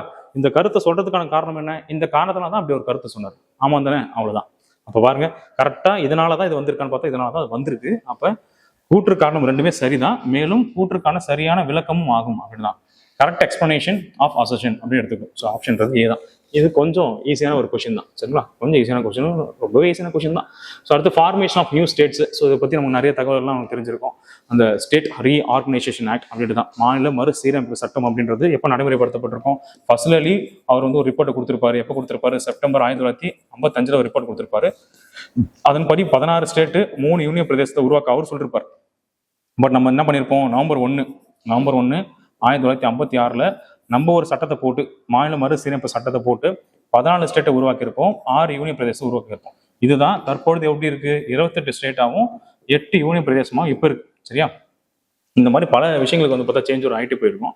இதில் அவங்க கேட்டிருக்கிறது என்ன அப்படின்னு சொல்லி பார்த்தீங்கன்னா, எந்தெந்த ஸ்டேட் எப்போ உருவாக்கப்பட்டதோ அதில் இருக்கக்கூடிய சரியானதை மட்டும் கேட்டிருக்காங்க. ஸோ இதெல்லாம் கரெக்டாக மேட்சாக இருக்குது அப்படின்னு சொல்லி கேட்டிருக்காங்க. ஸோ ஃபர்ஸ்ட் பாயிண்ட் பார்க்கலாமா, ஹரியானா. ஹரியானா பொறுத்த வரைக்கும் பஞ்சாப்னு வந்து ஒரு ஸ்டேட் இருந்துச்சா, அந்த பஞ்சாப்ல இருந்து பஞ்சாபி பேசக்கூடிய மக்கள், பஞ்சாபி பேசுவாங்க இல்லையா, அவங்கள வந்து பார்த்தீங்கன்னா பஞ்சாப்னு சொல்லிட்டு அதுக்கப்புறம் பாருங்க 2 பிரிக்கப்படுச்சு. இந்த மாதிரி வந்து பார்த்தா இவங்களாம் பஞ்சாப் பேசுறாங்க, பஞ்சாபி பேசுறாங்க, அப்போ பஞ்சாப் பிரிச்சு கொடுத்துடலாம். இவங்களாம் வந்து பார்த்தா ஹிந்தி பேசுறாங்க, ஸோ ஹிந்தி பேசுறாங்க, அதனால இவங்க என்ன பிரிச்சிடலாம், ஹரியானான்னு சொல்லி பிரிச்சலாம்னு சொல்லிட்டு தான் 1966 பிரிச்சிருப்பான். இதுக்கு ஒரு குழு போடப்பட்டிருக்கும். அந்த குழுவோட பேர் தான் வந்து பார்த்தா ஷா குழு. ஷா கமிஷன் அப்படின்னு எடுத்துக்கலாம். ஷா கமிஷன் அவங்க கொடுத்த பரிந்துரையின் பேர் தான் பஞ்சாப்ல இருந்து பிரிக்கப்பட்ட ஒரு ஸ்டேட் தான் ஹரியானா. ஹிந்தி பேசக்கூடிய மக்கள் மட்டும் பிரிச்சு கொடுத்துருப்பாங்க. இயர் வந்து 1966. ஸோ இயர் வந்து 87 சொல்லிட்டாங்க. 1966 ஃபர்ஸ்ட் பாயிண்ட் அவுட், குரூப்ல டூப்ல அவுட். அப்போ ஆப்ஷன் ஏ வராது, பி வராது, சி வராது, முடிஞ்சு போச்சு, அவ்வளோதான். அப்போ ஆப்ஷன் டி மட்டும் தான் வரும். அப்போ ஒருத்தரை வச்சு நம்ம என்ன பண்ணிடலாம், கண்டுபிடிச்சிடலாம். சரிங்களா? இதை தாண்டி இன்னும் நிறைய விஷயங்கள் இதை நீங்கள் பார்த்துட்டே போகலாம். இப்போ 87 எடுத்துக்கலாம் பாருங்க. 1987 மொத்தமாக ஒரு 3 யூனியன் பிரதேசங்களை ஸ்டேட்டை கன்வெர்ட் பண்ணி கொடுத்துருப்பான். என்னென்னு சொல்லி பார்க்கலாம் பாருங்க. ஒன்று வந்து பார்த்தா மிசோரம் வந்து கிரியேட் பண்ணியிருப்பாங்க. அதுக்கப்புறம் அருணாச்சல் பிரதேஷ் கிரியேட் ஆகும். அப்புறம் கோவா கிரியேட் ஆகும். கோவா வந்து பார்த்தா 25வது ஸ்டேட். ஓகேவா? இந்த மாதிரி இது 3மே வந்து பார்த்தா ஒரே இயர் தான். அப்போ ஆப்ஷனை கொடுத்துருக்காங்கல்ல, 1987 உருவாக்கப்பட்டது தான் அந்த கண்டென்ட் எல்லாமே. சரியா? ஃபர்ஸ்ட் பாயிண்ட் மட்டும் நம்ம தூக்கிட்டாலே ஆன்சர் வந்துருச்சு. இருந்தாலும் பார்க்கலாம். சத்தீஸ்கர் இயர் 2000 கரெக்ட் தான். ஜம்மு அண்ட் காஷ்மீர் 2019 பார்த்தா 2019 தான். 2019ல இந்த மாதிரி ஜம்மு அண்ட் காஷ்மீர்னு சொல்லிட்டு இருந்திருக்கக்கூடிய 2 என்ன பண்ணிருப்பாங்கன்னா, இது வந்து ஒரு union Pradesh Jammu and Kashmir அப்படின்னு சொல்லிட்டு, இது லடாக் அப்படின்னு சொல்லி இன்னொரு யூனியன் பிரதேசம் நம்ம கிரியேட் பண்ணி கொடுத்துருப்போம் 2019ல. பட் இதுக்கு முன்னாடி அதே 2019ல அதுக்கு இருக்கக்கூடிய 2 ஆர்டிகல் நம்ம என்ன செஞ்சிருப்போம்னா ரிப்பீட் பண்ணியிருப்போம். ஒரு ஆர்டிகல் வந்து பார்த்தா 370, இது நம்ம நீக்கியிருப்போம். இன்னொரு ஆர்டிகல் 35A. சரிங்களா? அங்க இருக்கக்கூடிய மக்களால் மட்டும் தான் அங்க இருக்கக்கூடிய ப்ராப்பர்ட்டிஸை வாங்க முடியும்னு சொல்ற மாதிரி இருந்துச்சு ஆர்டிகல் 35A அப்படின்றது. 2 ஆர்டிகளுமே வந்து பார்த்தீங்கன்னா சட்ட திருத்தம் மூலியமா நீக்கப்படல, பிரசிடென்ட் வந்து தன்னோட ஆர்டர் மூலியமா நீக்கியிருப்பார். ஸோ அதையும் நீங்க தெளிவாக புரிஞ்சுக்கணும். எந்த அமெண்ட்மெண்ட் ஆக்டும் போடல இந்த 2 ஆர்டிகல் நம்ம தூக்குறது. பிரசிடென்ட் அவர் ஆர்டர் மூலியமா இஷ்யூ பண்ணி தான் இந்த 2 இது வந்து பார்த்தா ரிப்பீல் பண்ணி விட்டுருப்பாங்க. சரிங்களா? அதை நம்ம பார்த்துக்கணும். இது கரெக்டாக தான் இருக்கு. தெலுங்கானா பொறுத்த வரைக்கும் வந்து பார்த்தா 2014ல அது ஆந்திர பிரதேஷ் அப்படின்னு ஒரே ஸ்டேட்டாக இருந்தது. 2 ஸ்டேட்டை வந்து பார்த்தா பிரித்து கொடுத்துருப்பாங்க. இது எக்ஸாக்டாக டேட் இருந்துச்சு, ஜூன் 2, 2014. சரியா? அடுத்த 10 வருஷத்துக்கு ஹைதராபாத் வந்து 2த்துக்கும் காமனாக இருக்கக்கூடிய ஹெட் குவார்ட்டர்ஸாக செயல்பட்டுச்சு. இப்போ ஆந்திராவுக்கு எது வந்து ஹெட் குவார்ட்டர்ஸாக இருக்குது அப்படின்னு பார்த்தா அமராவதி இருக்குது. ஸோ அந்த இன்ஃபர்மேஷன் உங்களுக்கு தெரிஞ்சிருக்கும். இதெல்லாம் இன்னும் நிறைய இன்ஃபர்மேஷன்ஸ்லாம் இருக்குது. நீங்கள் தாத்ரா நகர் ஹாவேலி அப்படின்னு படிச்சிருப்பீங்க. தாத்ரா வெறும் இது மட்டும் எடுத்துக்கலாம் பாருங்க, யூனியன் பிரதேசம் மட்டும் தாத்ரா நகர் ஹாவேலி இது இருக்கா, இது வந்து 1961ல வந்திருக்கும். நெக்ஸ்ட் வந்து பார்த்தா டாமன் டையூ, அடுத்து வந்து பார்த்தா கோவா. இது 2மே வந்து பார்த்தா ஒரே சட்ட திருத்தம் 1962ல. அடுத்து பாண்டிச்சேரி, இது வந்து பார்த்தீங்கன்னா 1962ல அடுத்த சட்ட திருத்தம். ஈஸியாக புரிஞ்சுக்கலாம் பாருங்க. இது 10வது சட்ட திருத்தம், இது 12வது, இது வந்து பார்த்தா 14வது சட்ட திருத்தம். ஈவன் நம்பர்ல கொண்டு வந்தீங்கன்னா வந்துடும். அப்புறம் 1966ல சண்டிகர் அது வந்துருக்கும். ஸோ அதுக்கப்புறமா தான் 2019ல நம்ம சொல்ற மாதிரி ஜம்மு அண்ட் காஷ்மீர் அண்ட் லடாக் இது 2 வந்து அடுத்த யூனியன் பிரதேசம் வந்திருக்கும். ஸோ இந்த மாதிரி நிறைய விஷயங்கள் இதெல்லாம் நீங்கள் பார்த்துருப்பீங்கன்னு நினைக்கிறேன். கொஞ்சம் ஃபர்ஸ்ட் டைம் பார்க்கும்போது மட்டும் டேட்டாஸ் ஞாபகம் வச்சது கொஞ்சம் கஷ்டமா இருக்கும். அதுக்கப்புறம் வந்து பார்த்தா பெருசாக கஷ்டமா இருக்காது. சரி, ஓகே. எந்த ஒரு மதத்தையும் பரப்பதற்கு வரி செலுத்துவதற்கு எதிரான சுதந்திரம் அப்படின்றது எந்த ஆர்டிகல் கொடுக்கப்பட்டிருக்கு அப்படின்றது தான். சிம்பிள் தான். நீங்க எந்த மதத்தை ஃபாலோ பண்ணக்கூடிய பர்சனாக சரி தான், இல்லை நீங்க ஃபாலோ பண்ணக்கூடிய மதத்துக்காகவே உங்ககிட்ட இருந்து வரி கேட்டாங்க அப்படின்னா அந்த வரியை நீங்க கண்டிப்பா நீங்க செலுத்தி தான் ஆகணுன்ற மாதிரி எந்த ஒரு கட்டமே கிடையாது. நீங்க வடிவழி மாதிரி பதில் சொல்லிட்டு போயிடலாம். கூழ் குடிக்க வேணா வரேன், கொடுக்கறதுக்கு ஒன்றும் இல்லை அப்படின்னு தாராளமாக சொல்ல முடியும். Okay, as per the fundamental right article 27 படி நீங்க சொல்லலாம். நீ தான் சொல்லி விட்ட, அந்த ப்ளூ சட்டை தான் சொல்லி விட்டான், அதே மாதிரி ஊரில் போய் சொல்லி வந்து பஞ்சாயத்து ஆச்சுன்னு என்கிட்ட இருக்கக்கூடாது. பட் நமக்கு இந்த ஃபண்டமெண்டல் ரைட் இருக்கு. சரிங்களா? என்னால் எதுவும் கொடுக்க முடியாது அப்படின்னு சொல்லி நீங்கள் தாராளமாக சொல்ல முடியும். அப்படி நீங்கள் கொடுக்காம இருந்தால் கூட அந்த கோயிலுக்கு தாராளமாக நீங்கள் செல்லலாம். சரிங்களா? நீ தான் வந்து வரி பணமே தரலையே, அப்புறம் எதுக்கு நான் கோயிலுக்கு வந்தேன்னு சொல்லி உங்கள் ஒருத்தர் கூட கேள்வியெல்லாம் கேட்க முடியாது. அதான் ஆர்டிகல் 27 வந்து அதான் சொல்லுது. சரியா? இப்போ இந்த 4 ஆர்டிகளுமே எது அப்படின்னு சொல்லி பார்த்தா, ரைட் டு ரிலிஜன் அப்படின்னு ஒரு வார்த்தை இருக்கா, மதம் சார்ந்த உரிமை அப்படின்றதுல ஒரு 4 ஆர்டிகல் இருக்கு. 25, 26, 27, 28. ஸோ அதில் கேட்டிருக்கிறது ஒன் ஆஃப் த ஒரு கொஸ்டின் தான் 27 சம்மந்தப்பட்ட ஒரு கொஸ்டின் கேட்டிருக்காங்க. 25 உங்களுக்கு தெரியும். உங்க மனசுல என்ன மதத்தை நீங்க வந்து ஃபாலோ பண்ணணும்னு தோணுதோ அந்த மதத்தை நீங்க தாராளமாக ஃபாலோ பண்ணலாம் அப்படின்னு சொல்லி தான் 25. இன்னைக்கு ஒரு மதத்தை நான் ஃபாலோ பண்ணேன், திடீர்னு வந்து மைண்டு மாறிடுச்சு, நான் வேற ஒரு மதத்தை நாளைக்கு ஃபாலோ பண்ண போறேன்னா தாராளமாக நீங்க ஃபாலோ பண்ணலாம். அதுக்கு அடுத்த நாள் மாறலாமா, மாறிடலாம். இல்லை நான் தான் கடவுள்னு சொல்ல போறீங்கன்னா சொல்லிட்டு போங்க, அது வரைக்குமே உங்களுக்கு உரிமை இருங்க சீரியஸா. ஆனால் ஒரே ஒரு பாயிண்ட், கடவுள் இருக்குன்றது ஒரு நம்பிக்கைன்ற மாதிரி கடவுள் இல்லைன்றது ஒரு நம்பிக்கை தான் அப்படின்றது இங்கே தெளிவாக இருக்கணும். ஸோ அந்த ஒரு பாயிண்ட்டுமே இங்கே புரிஞ்சுக்கணும். சரிங்களா? அப்போ கடவுள் இருக்குன்றவங்க இல்லைன்றவங்க டிஸ்டர்ப் பண்ணக்கூடாது. கடவுள் இல்லைன்றவங்க இருக்குன்னு சொல்லிட்டு நிறைய விஷயங்கள் ஃபாலோ பண்ணுறாங்கல்ல, அவங்க நீங்கள் டிஸ்டர்ப் பண்ணக்கூடாது. சரிங்களா? இது ஒரு பாயிண்ட் வந்து தெளிவுபடுத்திருப்பாங்க 25ல. 26ல மதம் சார்ந்து இருக்கக்கூடிய நபர்கள், இப்போ குரூப் ஆஃப் பீப்புள்ஸ் ஒரே மதத்தை ஃபாலோ பண்ணுறீங்க அப்படின்னா அவங்களுக்கு ஒரு வார்த்தை கொடுத்துருப்பாங்க. சரிங்களா? மத குழுக்கள் சொல்லியிருக்காங்க, இல்லைனாக்கா ரிலீஜியஸ் டினாமினேஷன் சொல்லியிருப்பாங்க. ஒரே மதத்தை ஃபாலோ பண்ணக்கூடிய பல்வேறு நபர்கள் நீங்க என்ன பண்ணலாம் அப்படின்னா அந்த மதத்துக்காக அசையம் சுத்தி வாங்கிக்கலாம், அசையா சுத்தி வாங்கிக்கலாம். அதை வாங்கி நிர்வாகம் செய்யறதுக்கு உங்களுக்கு உரிமை இருக்கு அப்படின்னு சொல்றது தான் 26. 27 பத்தி பார்த்துட்டோம். 28ன்றது ரொம்ப சிம்பிள் தான். கல்வி நிறுவனங்கள்ல மதம் சார்ந்த போதனைகளை பின்பற்றுறதுக்கு கட்டாயம் இல்லை அப்படின்னு சொல்றது ஆர்டிகல் 28. ஸோ மார்னிங் போனீங்கன்னா உங்களுக்கு வந்து மொத்தம் மதம் சார்ந்து ஏதாச்சும் ஒரு பாடல்கள்லாம் பாட சொல்றாங்கன்னா எனக்கு விருப்பம் இல்லைன்னு சொல்லி நீங்க தனியாக போய் உட்காந்துடலாம். சரிங்களா? ஸோ அப்படி இருக்கக்கூடிய ஒரு சில பாயிண்ட் தான் ஆர்டிகல் 28. ஸோ இது நாலுமே மதம் சார்ந்து இருக்கக்கூடிய உரிமைகள் பற்றி சொல்றது. ஸோ ஹோப்ஃபுல்லி இது உங்களுக்கு புரிஞ்சிருக்குன்னு தான் நினைக்கிறேன். அடுத்த ஆர்டிகல் போயிடலாமா? ஹாஃப் அன் ஹவர் ஆயிடுச்சு, இப்போதான் 10வது கொஸ்டின் வரையடா அப்படின்ற மாதிரி இருக்குமா? போயிடலாம், ஓடி போயிடலாம். ஸோ சீக்கிரமா போயிடலாம். ஸோ அடுத்த பாயிண்ட் பாருங்க, இது ஈஸி தான். இதுல வந்து எது கரெக்ட்னு கேட்டிருக்காங்க. டிபிஎஸ்பி சம்மந்தப்பட்டிருக்கூடியது. இந்த டிபிஎஸ்பி அப்படின்றது அயர்லாந்துல இருந்து தான் வந்து பார்த்தா RSMல வந்து வாங்கியிருப்போம். ஃபர்ஸ்ட் பாயிண்ட் கரெக்டாக பார்த்தா கரெக்ட் தான். அடுத்த பாயிண்ட் வந்து பாருங்க, இது 3 பிரிவுகளா வந்து பார்த்தா டிபிஎஸ்பி வந்து கான்ஸ்டிடியூஷனே பிரிச்சு வச்சிருக்கா அப்படின்னு பார்த்தா கான்ஸ்டிடியூஷனே பிரிக்கல. நம்ம தான் வந்து பார்த்தா நம்மளுடைய புரிதலுக்காக தான் இந்த கருத்து வந்து பார்த்தா சோசியலிஸ்ட் பிரின்சிபல் கொண்டது. இந்த ஆர்டிகல் வந்து பார்த்தீங்கன்னா அது வந்து லிபரல் இன்டெலெக்சுவல் கொண்டது அப்படின்னு சொல்லிட்டு இது வந்து காந்தியோடைய ஐடியாலஜி அப்படின்னு சொல்லி நாம தான் 3ஆ பிரிச்சு வச்சிருக்கோமே தவிர கான்ஸ்டிடியூஷன்ல எந்த இடத்துலையுமே சொல்லலை. டிபிஎஸ்பி வந்து பார்த்தா 3 வகைகளாக பிரிக்கப்பட்டிருக்குன்றத கான்ஸ்டிடியூஷன் சொல்லவே இல்லை. சரி, அப்போ 2வது பாயிண்ட் பாருங்களேன். ஃபர்ஸ்ட் பாயிண்ட் இருக்கு, இந்திய அரசமைப்பு சட்டம் வந்து பார்த்தா இது வந்து சமதர்மம், காந்தி மற்றும் தாராள அறிவு சார்ந்த அவை அப்படின்னு சொல்லிட்டு நேரடியாக என்ன பண்றாங்க, வகைப்படுத்தி உள்ளும் கொடுத்துருக்காங்க. நேரடியாக அதை கொடுக்கவே இல்லை. கான்ஸ்டிடியூஷன்ல இப்படி ஒரு 3 டைப்ஸ் பத்தி பேசியிருக்கவே மாட்டாங்க. இப்போ செகண்ட் பாயிண்ட் தப்பு. அப்போ 2 எங்க வந்திருக்கு? தூக்கிருங்க. இங்கே வந்து தூக்கிருங்க. ஆல் தி அப்புறம் 2 இருக்கு, தூக்கிருங்க. அவ்வளவுதான். 2வது பாயிண்ட் வச்சு நீங்க கண்டுபிடிச்சோம். 3வது பாயிண்ட் உங்களுக்கு தெரியணும் அவசியமே கிடையாது. இப்படி வச்சுட்டு நீங்க கண்டுபிடிச்சிடலாம். சரிங்களா? இது வந்து தெரிஞ்சிச்சா? இப்போ சமதர்மத்துக்கு எக்ஸாம்பிள் வந்து பார்த்தா நம்ம இது சொல்லலாம், 39 சொல்லலாம், ஆர்டிகல் சொல்லலாம், 37 சொல்லலாம். அதே வந்து பார்த்தா தாராள அறிவு சார்ந்த சிந்தனைகள் இருக்கு இல்லையா, இதில் வந்து பார்த்தா 48A சொல்லலாம், 49, 50, 51 இந்த ஆர்டிகல்ஸ் வந்து பார்த்தா லிபரல் இன்டெலெக்ட் வரும். காந்தி சம்மந்தப்பட்டிருக்கிறது நமக்கு தெரியும். ஆர்டிகல் 40 முக்கியமானது. அவருக்கு 46, 47, 48 இதெல்லாம் வந்து பார்த்தா காந்தியோட கோட்பாடு. 43B கோஆபரேட்டிவ் சொசைட்டி அதையும் நம்ம சொல்லலாம். ஸோ இந்த மாதிரி நிறைய ஆர்டிகல்ஸ் வந்து பார்த்தா உண்டு. இது வந்து சமதர்மத்தில் நம்ம 41 சொல்லலாம், 42, 43 அதை கூட எடுத்துக்கலாம். ஸோ 39 முக்கியமாக எடுத்துக்கலாம். இந்த மாதிரிலாம் வந்து பார்த்தா சோசியலிஸ்டுக்கு கண்டன் கொடுக்கக்கூடியது. இந்த மாதிரி நிறைய ஆர்டிகல்ஸ் வந்து பார்த்தா உண்டு. சரிங்களா? இது வரைக்கும் என்னென்ன மாதிரி ஆர்டிகல்ஸ் எதெல்லாம் வந்து பார்த்தா வகைப்படுத்தப்பட்டிருக்குன்ற லெவலுக்கு வரைக்கும் இது கொஸ்டின்ஸ் போல. பட் ஃபியூச்சர் எக்ஸாம்ஸ்லாம் மேபி அது வரதுக்கு வாய்ப்புகளும் உண்டு. ஸோ எல்லாத்தையும் படித்து முடிச்சுட்டு டிபிஎஸ்பியை ஃபுல்லாக அண்டர்ஸ்டாண்ட் பண்ணி முடிச்சுக்கிட்டு கடைசி கட்டமாக என்னென்ன ஆர்டிகல் எந்தெந்த கருத்துக்களை பேசுனது லாஸ்ட் ஒரு செட்டப் ஆயிருக்கு. அது கடைசி கட்டமாக போய்க்கோங்க. இதுக்கு பொறுத்த வரைக்கும் 3வது ஸ்டேட்மெண்ட் வந்து சொல்லி பாருங்க, இந்த கோட்பாடுகள் நீதிமன்றங்களால் சட்டப்படி கட்டாயப்படுத்த கூடியவே அல்ல அப்படின்னு இருக்காங்க. சரிங்களா? பாயிண்ட் தான் ஏற்கனவே சொன்னாங்க, தே ஆர் நான் ஜஸ்டிஸபிள் நேச்சர். ஏன்னா ஃபண்டமெண்டல் ரைட்ஸ் என்ன பண்ணலாம், ஃபண்டமெண்டல் ரைட்ஸ் மேலே ஃபண்டமெண்டல் ரைட்ஸ் மீறப்பட்டுச்சுன்னா நேரடியாக நீங்கள் வந்து நீதிமன்றம் போகலாம். ஆனால் டிபிஎஸ்பி வந்து மீறப்பட்டிருக்கிற சூழ்நிலைகளை நேரடியாக உங்களால் நீதிமன்றத்துக்கு போகிறதுக்கு முடியாதுன்றதான் இந்த ஒரு பகுதியை. So not enforceable by court of law அப்படின்றதான் ஒரு பாயிண்ட். இப்போ ஃபர்ஸ்ட்டும் 3ர்டும் கரெக்டாக இருக்கு. ஸோ ஆப்ஷன் வந்து பார்த்தா இந்த இடத்துல பி அப்படின்னு எடுத்துக்கலாம். ஓகேவா? அந்த பாயிண்ட் போலாமா? அடுத்து கொஸ்டின் நம்பர் 11 பாருங்க. ஸோ கொஸ்டின் நம்பர் 11 இது அகைன் வந்து டிபிஎஸ்பி சம்மந்தப்பட்ட ஆர்டிகல்ஸ் தான் கேட்கப்பட்டிருக்கு. இதில் என்ன கேட்டிருக்காங்க பாருங்க. இப்போ நான் சொன்னேன்ல, அரசு நெறிமுறை கோட்பாடுகள் நீதிமன்ற விசாரணைக்கு உட்பட்டது அல்ல. சரிங்களா? நாட் ஜஸ்டிசபிள் அப்படின்னு சொல்லக்கூடிய ஆர்டிகல் என்ன அப்படிதான் இதுக்கு முன்னாடியே சொல்லிட்டேன்ல. 37 ஃபர்ஸ்ட் பாயிண்டா தான் கொடுத்துருப்பாங்க. They are not enforceable by court of law, நீதிமன்றத்தால் அவை நடைமுறைப்படுத்தக்கூடியவை அல்ல அப்படின்றது 37ல தெளிவாகவே கொடுத்துருப்பாங்க. ஸோ இதுக்கான ஆப்ஷன் 37 கரெக்ட் தான். இப்போ 36 என்ன சொல்லி பார்க்கலாமா? அரசுன்னு ஒரு வார்த்தையை நான் பயன்படுத்த போறேன். அந்த அரசுன்ற வார்த்தை அதுக்கான விளக்கம் என்ன, டெஃபனேஷன் ஆஃப் ஸ்டேட் அப்படின்னு ஒரு வார்த்தை வந்து பார்த்தா கொடுத்துருக்காங்க. ஸோ எதுக்கு இப்படி ஒரு ஆர்டிகல் வச்சிருக்காங்க அப்படின்னு பார்க்கும்போது தான் இங்கே தான் நீங்கள் டிராஃப்டிங் கமிட்டி அம்பேத்கர் போன்ற ஆட்கள் வந்து பார்த்தா நீங்கள் புரிஞ்சுக்கணும். இப்போ சிம்பிளாக பாருங்களேன், இதெல்லாம் யாரோட கடமை அப்படின்னு சொல்லும்பொழுது, இப்போ எக்ஸாம்பிளுக்கு இப்போ சொத்துக்களை வந்து பார்த்தா சமமாக பிரித்து தர்றது மத்திய அரசோட கடமை, பார்லிமெண்டோட கடமை, ஸ்டேட் கவர்மெண்டோட கடமை, ஸ்டேட் லெகிஸ்லேச்சரோட கடமை, எல்ஐசி, ஓஎன்ஜிசி போன்றக்கூடிய நிறுவனங்களுடைய கடமை, அப்புறம் உள்ளாட்சி அமைப்புகள் போன்ற பஞ்சாயத்து, முனிசிபாலிட்டியோட கடமைன்னு சொல்லிட்டு இவ்வளோ பெருசாக நான் சொல்லணும். இவ்வளோ பெருசாக சொல்றதுக்கு பதிலாக நான் அரசுன்னு ஒரு வார்த்தை பயன்படுத்துறேன். அரசுன்ற வார்த்தை எங்கெல்லாம் பயன்படுத்தணும், அப்போ நான் யாரை சொல்றேன்றதுக்கு ஒரு ஆர்டிகலாக வச்சிடறேன். இப்போ அந்த ஒரு பாயிண்ட் தான் அங்கே பாருங்க. ஆர்டிகல் 36 அரசு சொல்லிட்டேன். ஃபர்ஸ்ட் யாரு? இந்த பார்லிமெண்ட் அப்படின்னாக்கா மத்திய அரசு.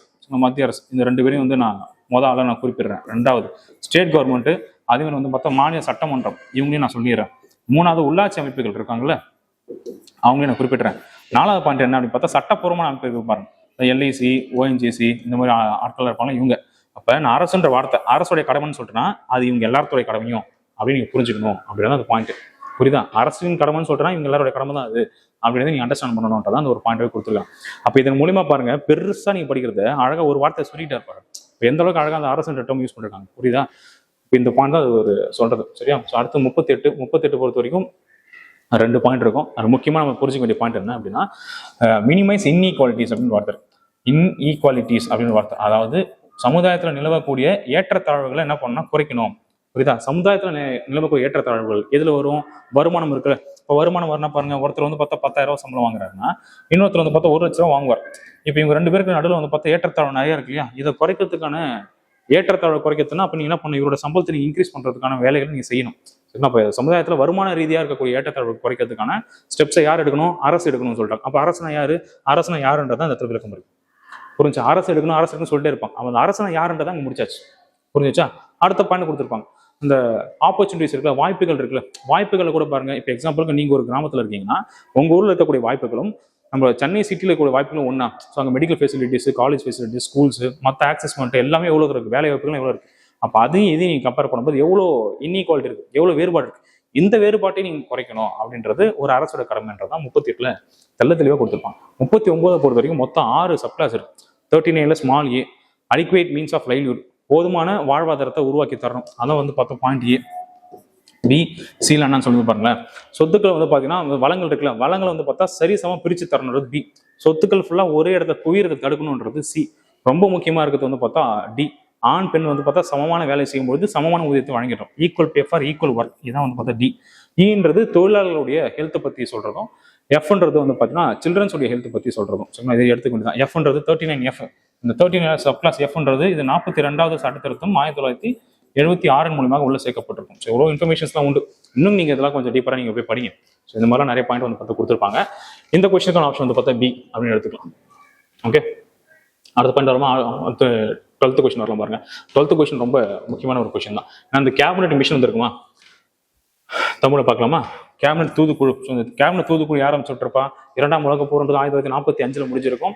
Winston Churchill தோத்துருவாரு. அதுக்கு அடுத்த இது வந்து யார் வந்துருவாருனாக்கா, இந்த தொழிலாளர் கட்சியுடைய பிரதிநிதியாக இருக்கக்கூடிய நபர் தான் கிளமெண்ட் அட்லி. கிளமெண்ட் அட்லி தான் வந்து பார்த்தா இந்த காலனிக ஆட்சிகள்லாம் எங்கெல்லாம் நடத்தப்படுதோ அந்தந்த நாடுகளுக்கு விடுதலை வழங்கக்கூடிய ஏற்பாடு பண்ணிருப்பாரு. அப்படி தன்னுடைய 3 அமைச்சர்களை இந்தியாவுக்கு அமைச்சு விட்டுருப்பாரு. அதுதான் அமைச்சரவை தூதுக்குழு. தன்னுடைய 3 அமைச்சர் அமைச்சதுனால தான், அமைச்சரையா தூது அமைச்சதுனால தான் அமைச்சரவை தூதுக்குழு தான் கேபினெட் மினிஸ்டர்ஸ் அவங்கலாம். சரிங்களா? ஸோ கேபினெட் தூதுக்குழுன்னு சொல்லுவாங்க. கேபினெட் மிஷன் பிளான் அப்படின்றது 1946. இவங்க வந்து என்ன பண்ண போறாங்கன்னா, இந்தியாவுக்கு இண்டிபெண்டன்ஸ் கொடுக்க போறாங்க. பட் இந்தியாவுக்கு இண்டிபெண்டன்ஸ் கொடுக்கறதுக்கு முன்னாடி அந்த சூழ்நிலையை வந்து பார்த்தா உருவாக்கணும். அந்த சூழ்நிலை உருவாக்கணும் அப்படின்னா இந்தியாவுக்கு என்ன தேவை? கான்ஸ்டிடியூஷன் தேவை. அப்போ இந்தியாவுக்கு கான்ஸ்டிடியூஷன் தேவைன்னா அதுக்கு ஒரு அமைப்பை உருவாக்கணும். அதுதான் வந்து பார்த்தா அரசியல் நிர்ணய சபை. இதான் ஒரு கதை. சரிங்களா? அந்த அரசியல் நிர்ணய சபை இந்த பாயிண்ட் பார்க்கலாம் பாருங்க. ஆனா இந்த கேபினெட் தூதுக்குழு வந்த உடனே இருநாடு கொள்கையை வந்து பார்த்தா அவங்க அக்செப்டே பண்ணல. ஒரே நாடு, ஒரு நாடுக்கு ஒரு கான்ஸ்டிடியூண்ட் அசம்பிளி, அந்த கான்ஸ்டிடியூஷன் அசம்பிளி ஒரு கான்ஸ்டிடியூஷன் உருவாக்கும். இப்படிதான் உங்களுடைய கோட்பாடு இருந்துச்சு. ஏன்னா அந்த 1940 இருந்து நீங்க வந்து இந்த பாயிண்ட்ல பாத்தீங்கன்னா 1940 இருந்து தெளிவா இந்த ராம்கார் மாநாடு நடந்ததுக்கு அப்புறமா முஸ்லீம் லீக் அவங்களுடைய நிலைப்பாட்டில் ரொம்ப தெளிவா இருப்பாங்க. இருநாடு கொள்கையும் தெளிவா இருப்பாங்க. ஆனா ஆகஸ்ட் 2 இருநாடு கொள்கையை பத்தி இருந்திருக்காரு. அது கிரிப்ஸ் தூதுக்குழு இருநாடு கொள்கை பத்தி இல்ல. அதே அதுக்கப்புறம் வந்துக்கூடிய இந்த கேபினெட் மிஷன்ல இருநாடு கொள்கை இல்லை. அப்ப இருநாடு கொள்கை எங்க தான் வந்துச்சு அப்படின்னு சொல்லி பார்த்தா ஜூன் 3 திட்டம் தான் வந்திருக்கும். June 3 plan. மவுண்ட் பேட்டன் வந்திருப்பாரா? மவுண்ட் பேட்டன் போட்டிருக்கக்கூடிய அந்த திட்டத்தை தான் இந்த பிரிக்கப்படாத இந்தியா, அதாவது பிரிட்டிஷ் இந்தியா அப்படின்றது 2 நாடுகளாக பிரிக்கிறோம் அப்படின்னு சொல்லி அவர் தான் அனௌன்ஸ் பண்ணிருப்பாரு. அதுக்கு முன்னாடி வரைக்கும் அந்த இருநாடு கொள்கைன்றத அந்த விடுதலை போராட்டத்துடைய எண்ட் ஆஃப் த ஃபேஸ்ல எந்த பிரிட்டிஷ் அரசாங்கமும் வந்து பார்த்தா, பிரிட்டிஷ் அரசாங்கம் தாழ்ந்த எந்த ஒரு அறிக்கையும் வந்து பார்த்தா அதை பத்தி பேசவே இல்லை. சரியா? இப்ப இவங்களே வந்தாங்க பாருங்க. இந்த அமைச்சரவை தூதுக்குழு வந்து என்ன பண்ணுச்சு, இந்தியாவுக்குன்னு சொல்லி எந்த இந்தியாவுக்கு பிரிக்கப்படாத ஒரு இந்தியா இருக்கும் இல்லையா, இந்த இந்தியாவுக்கும் சொல்லி ஒரே ஒரு அரசியல் நிர்ணய சபை தான், ஒரே ஒரு கான்ஸ்டிடியூஷன் அசம்பிளி. அந்த கான்ஸ்டிடியூஷன் அசம்பிளி என்ன பண்ணும், ஒரே ஒரு கான்ஸ்டிடியூஷன் கிரியேட் பண்ணும். ஓகேவா? அதுதான் ஒட்டுமொத்த நாட்டுக்கும் வந்து பார்த்தா ஒரே கான்ஸ்டிடியூஷன் இருந்துச்சு. இப்படிதான் அவங்களோட பிளான் இருந்துச்சு. சரி, அப்ப ஃபர்ஸ்ட் பாயிண்ட் பொறுத்த வரைக்கும் முதல் பாயிண்ட் தப்பு. ஏன்னா அந்த இடத்துல பாருங்க இருநாடு அப்படின்னு ஒரு கான்செப்ட் பத்தி அந்த இடத்துல பேசவே இல்லை. சரிங்களா? அப்போ ஃபர்ஸ்ட் பாயிண்ட் தப்பு. அப்போ ஆப்ஷன் போயிடலாமா? இது வரக்கூடாது, இது வரக்கூடாது, இங்கேயும் ஒன்று இருக்கு வரக்கூடாது. இப்போ முதல் பாயிண்ட் வச்சுட்டு நம்ம என்ன பண்ணிட்டோம், ஈஸியாக கண்டுபிடிச்சிட்டோம். ஆப்ஷன் சி தான் அப்படின்னு நம்ம ஈஸியாக கண்டுபிடிச்சிடலாம். ஓகே, ரெண்டாவது பாயிண்ட் போலாமா? It recommended the creation of union for India consisting of both British Indian provinces and princely states. இது நமக்கு கரெக்ட் தான். சுதேச அரசுகளை உள்ளடக்கி ஒரு கூட்டாட்சி உருவாக்க இது பரிந்துரைத்தது அப்படின்னா. சுரேச அரசுகள் என்ன பாருங்க, மன்னர்களுடைய கட்டுப்பாட்டில் இருக்கக்கூடிய மாகாணத்தை அமைச்சுக்கிட்டு அதுக்காக வந்து அதெல்லாம் ஒன்னா சேர்த்து தான் ஒரு கவர்மெண்ட் வந்து ஃபார்ம் பண்ணுறதுக்காக அவங்க வந்து பரிந்துரை கொடுத்துருப்பாங்க. இது கரெக்டாக தான். The Constituent Assembly was created according to the recommendation of this mission. சொன்னல இது கரெக்ட் தான். இந்த குழுவோட பரிந்துரைப்படி தான் நான் தானே சொன்னேன். இந்த குழு பரிந்துரை பண்ணி தான் அரசியல் நிர்ணய சபை உருவாக்கப்பட்டுச்சு. அந்த அரசியல் நிர்ணய சபை ஒட்டுமொத்த வேலை தான் அரசியலமைப்பு உருவாக்கக்கூடிய வேலையா இருந்துச்சு. சரியா? இந்த பாயிண்ட் தான். அப்ப கரெக்ட் தான். இவங்க சொல்லி தான் இவங்களோட பரிந்துரைப்படி தான் அரசியல் நிர்ணய சபைன்றது உருவாகுது. அந்த அரசியல் நிர்ணய சபை தான் இந்தியாவுக்கு கான்ஸ்டியூஷன் ரெடி பண்றதை பத்தி டிஸ்கஸ் பண்றாங்க. இவங்க வந்து தான் வரைவு குழுவை போடுறாங்க. வரைவு குழு தான் இந்தியாவுக்கு கான்ஸ்டியூஷன் உருவாக்கி தரும். இன்னும் கொஞ்சம் நீங்க டீப்பரா கூட போகலாம். இன்னும் நல்லா டீப்பரா எப்படி போகலாம்? இந்த கேபினட் மிஷன் இருக்கா, கேபினட் மிஷன் சிஎம்னாக்கா நம்ம சிஎம் சொல்ல இது கேபினட் மிஷன். கேபினட் மிஷன் வந்து தான் இதுக்கு உருவாக்கி கொடுத்துச்சு, கான்ஸ்டியூஷன் அசம்பிளி உருவாக்கி கொடுத்துச்சு. இது வந்து இது உருவாக்கி கொடுத்துச்சு டிராஃப்டிங் கமிட்டி. டிராஃப்டிங் கமிட்டி தான் இந்தியா கான்ஸ்டியூஷன் உருவாக்கி கொடுத்துச்சு. புரிஞ்சிருக்கா? கேபினட் குழு அது வந்து உருவாக்கணும் தான் அரசியல் நிர்ணய சபை. அரசியல் நிர்ணய சபை உருவாக்கணும் தான் வந்து பார்த்தா வரைவு குழு உருவாக்கி கொடுத்து தான் வந்து பார்த்தா இந்தியாவுக்கான கான்ஸ்டியூஷன் இப்படி எடுத்துக்கலாம். ஸோ இந்த கொஸ்டினுக்கான ஆப்ஷன் வந்து பார்த்தா ஆப்ஷன் வந்து சீன் எடுத்துக்கோங்க. ஓகே, நெக்ஸ்ட் பாயிண்ட் போகலாமா? அடுத்த பாயிண்ட் பொறுத்த வரைக்கும் 13th கொஸ்டின் பாருங்க. ஸோ 13th கொஸ்டின் பொறுத்த வரைக்கும் இதில் என்ன கொடுத்துருக்காங்க? After the commencement of Indian constitution parliament enacted a comprehensive citizenship act 1955 அப்படின்னு கொடுத்துருக்காங்க. சரி, ஓகே. இந்த பாயிண்ட் பொறுத்த வரைக்கும் பாருங்க, இந்தியாவுடைய அரசமைப்பு நடைமுறைக்கு வந்ததுக்கு அப்புறமா தான் 1955 பார்லிமெண்ட் என்ன பண்ணிருக்காங்க, ஒரு விரிவான குடியுரிமை சட்டத்தை வந்து பார்த்தா உருவாக்குச்சு அப்படின்னு கொடுத்துருக்காங்க. இதுல தான் என்ன கொடுத்துருப்பாங்க, குடியுரிமை எப்படிலாம் நீங்க பெறலாம், குடியுரிமை எப்படிலாம் நீங்க இழக்கலாம்ன்றதை இதெல்லாம் சொல்லியிருப்பாங்க. அப்ப குடியுரிமை சட்டம் தான் வந்து பாத்தீங்கன்னா இந்தியாவை பொறுத்த வரைக்கும் 5 வகையில வந்து பார்த்தா குடியுரிமை பெற முடியும், 3 வகையில குடியுரிமை இழக்க முடியும்னு சொல்லி தெளிவா கொடுத்த சட்டம் இந்த குடியுரிமை சட்டம் 1955 போடப்பட்டுச்சு. ஸோ கூற்று கரெக்டா அப்படின்னு பார்த்தா கூற்று கரெக்டு தான். ஓகேவா? ஸோ அடுத்து என்ன சொல்றோம் பாருங்களேன். ஸோ இந்த அடுத்த பாயிண்ட் பொறுத்த வரைக்கும் இதுல என்ன கொடுத்துருக்காங்க, ஏன் நம்ம கிரியேட் பண்றோம், என்ன காரணம் அப்படின்னு சொல்லி பார்த்தீங்கன்னா, article 5 to 11 of part 2 of the constitution does not contain any permanent or elaborate provision regarding Indian citizenship for future. So இது கரெக்ட் தான். பகுதி 2 எதிர்காலத்தில் வரக்கூடிய விஷயங்கள்ல எந்த மாதிரி வகையில வந்து பார்த்தா இந்தியாவோட குடிமையை பெறலாம், எப்படிலாம் வந்து பார்த்தா இழக்கலாம் அப்படின்றத ஆர்டிகல் 5ல இருந்து 11 வரைக்கும் தெளிவாலாம் சொல்லலை. அப்போ ஆர்டிகல் 11 என்ன பண்ணிடுச்சு அப்படின்னா, எதிர்காலத்தில் வரக்கூடிய குடியுரிமை சம்மந்தப்பட்டிருக்கக்கூடிய விஷயத்த யார் வந்து பார்த்தீங்கன்னா நெறிப்படுத்தும் அப்படின்னு பார்த்தா பார்லிமெண்ட் வந்து பார்த்தா இது சம்மந்தப்பட்ட விஷயங்களை வந்து பார்த்தா முடிவெடுத்துக்கும் அப்படின்னு சொல்லி ஆர்டிகல் 11 சொல்லிட்டு போயிடுச்சு. சரிங்களா? எதிர்காலத்தில் வந்து பார்த்தீங்கன்னா குடியுரிமை சம்மந்தப்பட்டிருக்கக்கூடிய எல்லா விஷயங்களையும் அந்த சட்டத்தை உருவாக்கதான் சரிதான், இல்லை அதை திருத்தக்கூடிய விஷயமா தான் சரிதான், அது முழு பொறுப்புடைய அமைப்பு எதுன்னு பார்த்தா பார்லமென்றம் அப்படின்னு சொல்லி ஆர்டிகல் 11 சொல்லிடுச்சு. ஸோ அன்னைக்கு காலகட்டத்தில் யாரெல்லாம் இந்திய குடிமக்கள் அப்படின்றது மட்டும் தான் ஆர்டிகல் 5, 6, 7, 8 சொல்லிச்சு. 5, 6, 7, 8 சொல்லிச்சு. பட் ஃபியூச்சர்ல யாரெல்லாம் நீங்க சிட்டிசனா வரலான்றதை பத்தி அதை சொல்லவே இல்லை. அதுக்காக தான் இந்த சட்டம் வந்து உருவாக்கப்பட்டுச்சு. அப்ப இந்த சட்டம் தான் இப்ப சொல்லுது அப்படின்னு ஒரு பாயிண்ட் தான். புரியுதா உங்களுக்கு? ஸோ இனிஷியலி ஃபியூச்சரை பத்தி இருக்கக்கூடிய எந்த ஒரு பாயிண்ட்டுமே சொல்லலை. பட் அதுக்கான ஒரு சட்டம்ன்றது பார்லிமெண்ட் தான் உருவாக்குச்சு. Citizenship act 1955. அந்த ஆக்ட் தான் 5 வகையில் நீங்க குடியுரிமை வாங்க முடியும், 3 விதத்தை குடியுரிமை இழக்க முடியும்னு சொல்லி தெளிவா அந்த ஆக்ட் தான் சொல்லியிருக்கு. அதுதான் வந்து பார்த்தா ஒரு 9 முறை திருத்தப்பட்டு கடைசியான திருத்தம்ன்றது 2019 பண்ணிருப்பான். சரியா? கடைசி திருத்தம் 2019 பண்ணிருப்பான். ஸோ அது கரெக்டா இருக்கா அப்படின்னு பார்த்தா கரெக்ட் தான். இதனாலதான் இது வந்திருக்கா அப்படின்னு பார்த்தா இதனாலதான் இது வந்திருக்கு. சரிங்களா? அப்ப ரெண்டுமே வந்து சரிதான், சரியான விளக்கமாகவும் அமைஞ்சிருக்கு. சரிங்களா? ஒரு பாயிண்டா நீங்க பாத்துக்கலாம். நீங்க இது புரியுதான்னு நினைக்கிறேன். அடுத்த கொஸ்டின் போலாமா? அடுத்த கொஸ்டின் பாருங்க. அடுத்த 14th கொஸ்டின் பாருங்க. இந்த 14th கொஸ்டின் இது ரொம்ப ஈஸிங்க. இதை என்னன்னு சொல்லிடுறேன். மொத்தமா 2 பாயிண்ட், மொத்தம் 3 பாயிண்ட் இருக்கு. இந்த 3 பாயிண்ட்ல இதெல்லாம் கரெக்ட்னு சொல்லி பார்த்தலாமா? ஃபர்ஸ்ட் பாயிண்ட் அவங்க என்ன கொடுத்துட்டாங்க அப்படின்னா, ஆர்டிகல் 352 தேசிய நெருக்கடி இருக்குல்ல, ஆர்டிகல் 352 தேசிய நெருக்கடி நேஷனல் எமர்ஜென்சி வந்து நீங்க நடைமுறைப்படுத்துறீங்கன்னா அப்படின்னா ஆட்டோமேட்டிக்கா சரத்து 19ன்றது உங்களுக்கு வந்து செல்லத்தகாத ஒரு விஷயம் ஆயிடும். அதுமாதிரி ரிப்பீல் ஆயிடும், வித்வால் பண்ணுவாங்க இல்லையா, அது மாதிரி ஆயிடும். சரிங்களா? இந்த பாயிண்ட் பாருங்க. ஸோ இந்திய அரசமைப்பின்படி விதி வந்து 352 செயல்படும் பொழுது 19 கீழே இருக்கக்கூடிய உத்தரவாதம் அளிக்கப்பட்டிருக்கக்கூடிய சுதந்திரம் தாமாக என்ன ஆயிடும், நிறுத்தப்பட்டுரும் சொல்றாங்க. சரிங்களா? அப்படிதான் கொடுத்துருப்பான். ஸோ அது வந்து சஸ்பெண்ட் ஆயிடும். ஆர்டிகல் 90 வந்து ஆட்டோமேட்டிக்கா சஸ்பெண்ட் ஆயிடும். ஆர்டிகல் 352 நீங்க நடைமுறைப்படுத்தும் போது, இப்படி 352 நடைமுறைப்படுத்தும் போது 19 ஆட்டோமேட்டிக்கா நிறுத்தி வைக்கப்படும் சொல்ற ஆர்டிகல் என்ன பார்த்தா 358 ஆர்டிகல் நீங்க போய் டைப் பண்ணி பாருங்க. இந்த ஆர்டிகல் சொல்லும் எப்பெல்லாம் ஆர்டிகல் 352 நம்ம பயன்படுத்துறோமோ அப்ப ஆர்டிகல் 19 ஆட்டோமேட்டிக்கா என்ன ஆயிடும், நிறுத்தி வைக்கப்படும் அப்படின்னு சொல்லிடுவாங்க. அப்ப மற்ற ஆர்டிகல் நீங்க நிறுத்தணும்னா என்ன செய்யணும், இது ஆட்டோமேட்டிக்கா நிறுத்தி வச்சிரும். மற்ற ஆர்டிகல் நிறுத்தணும்னா அது எங்க விளக்கம் கொடுத்துருப்பாங்க, 359 கொடுத்துருப்பாங்க. பிரசிடென்ட் ஒரு ஆர்டர் போட்டு தான் மற்ற ஃபண்டமெண்டல் ரைட்ஸ்லாம் நீங்க என்ன பண்ணலாம், நிறுத்தி வைக்கலாம். அப்ப கூட 2 ஆர்டிகல்ஸ் உங்களை நிறுத்தவே முடியாது அப்படின்னு சொல்லி இந்த ஆர்டிகல் சொல்லியிருக்கோம். 20, 21 இந்த 20, 21 தவிர மற்ற எந்த ஆர்டிகல் வேணா நீங்க என்ன பண்ணிக்கலாம், சஸ்பெண்ட் பண்ணிக்கலாம் பிரசிடென்ட் ஆர்டர் போட்டு அப்படின்னு சொல்றது 359. இதெல்லாம் பின்னாடி இருக்கக்கூடியது. ஃபர்ஸ்ட் பாயிண்ட் கரெக்டா பார்த்தா ஃபர்ஸ்ட் பாயிண்ட் கரெக்ட். 2வது பாயிண்ட் பாருங்க, ஒரு சில அடிப்படை உரிமைகள் அப்படின்றது சிட்டிசன்ஸ்க்கு மட்டும் தான் உண்டு, இந்திய குடிமக்களுக்கு மட்டும் தான் உண்டு. அது வந்து பார்த்தா ஒரு வெளிநாட்டவருக்கு கிடையாது. அப்படி இருக்கக்கூடிய ஆர்டிகல் தான் அங்க கொடுத்துருக்காங்க. 15, 16, 19, 29, 30. ஸோ இந்த ஆர்டிகல்ஸ்லாம் only for citizens of India, வெளிநாட்டவர் கிடையாது. சரிங்களா? ஒரு அந்நிய நாட்டவருக்கு இந்த ஆர்டிகல்ஸ் வந்து பொருந்தாது. இந்த உரிமைகள் யாருக்கு மட்டும் தான், இந்திய குடிமக்கள் மட்டும்தான். அப்படின்றது தெளிவாக இருக்கும். ஸோ செகண்ட் பாயிண்ட் கரெக்டாக தான். இந்திய அரசு உருவாக்கும் பொழுது 6 விதமான உரிமைகள் இருந்துச்சு அப்படின்னு சொல்லி சொல்றாங்க. 6 விதமான உரிமைகள் கிடையாது. ஆரம்ப காலகட்டத்தில் 7 விதமான உரிமைகள் இருந்துச்சு. தற்பொழுது என்ன இருக்கு? 6 விதமான உரிமைகள் இருக்கு. அது என்னன்னா ஆர்டிகல் 31 உங்களுக்கு தெரிஞ்சிருக்கும். ஆர்டிகல் 31 அப்படின்றது ரைட் டு ப்ராப்பர்ட்டி, சொத்துரிமை. அது வந்து 44வது சட்டத்திருத்தம் 1978 படி நீக்கப்பட்டு தற்பொழுது 300A அப்படின்னு இருக்கக்கூடிய ஒரு ஆர்டிகல் பகுதி 12ல வைக்கப்பட்டிருக்கு. ஸோ அதனால உருவாக்கும் பொழுது 7 விதமான உரிமைகள் இருந்துச்சு. தற்பொழுதுதான் என்ன இருக்கு? 6 விதமான உரிமைகள் இருக்கு. அப்ப இந்த 3வது பாயிண்ட் மட்டும் தப்பா இருக்கு. சரிங்களா? உருவாக்கத்தின் போதும் கொடுத்துட்டாங்களா? உருவாக்கத்தின் போது 7 இருந்திருக்கணும். தற்பொழுது 6 அடிப்படை உரிமைகள் இருக்கு அப்படின்னு தான் பார்க்கலாம். ஏன்னா இது சம்மந்தப்பட்ட பின்னாடி கொஸ்டின் இருக்கு. அதனால இந்த பாயிண்ட் நான் ஸ்கிப் பண்ணிட்டு நான் உங்களுக்கு அங்கே எக்ஸ்பிளைன் பண்ணி கொடுத்துறேன். ஸோ இப்போ இந்த பாயிண்ட் பார்க்கலாமா? தேர்ட் பாயிண்ட் மட்டும் அவுட்டா? இங்கே தேர்ட் இங்கே அவுட், இங்கே தேர்ட் அவுட், இங்கே தேர்ட் அவுட். சரிங்களா? 3வது பாயிண்ட் வந்து தப்புன்றது அந்த தெளிவாக தெரிஞ்சு போச்சு.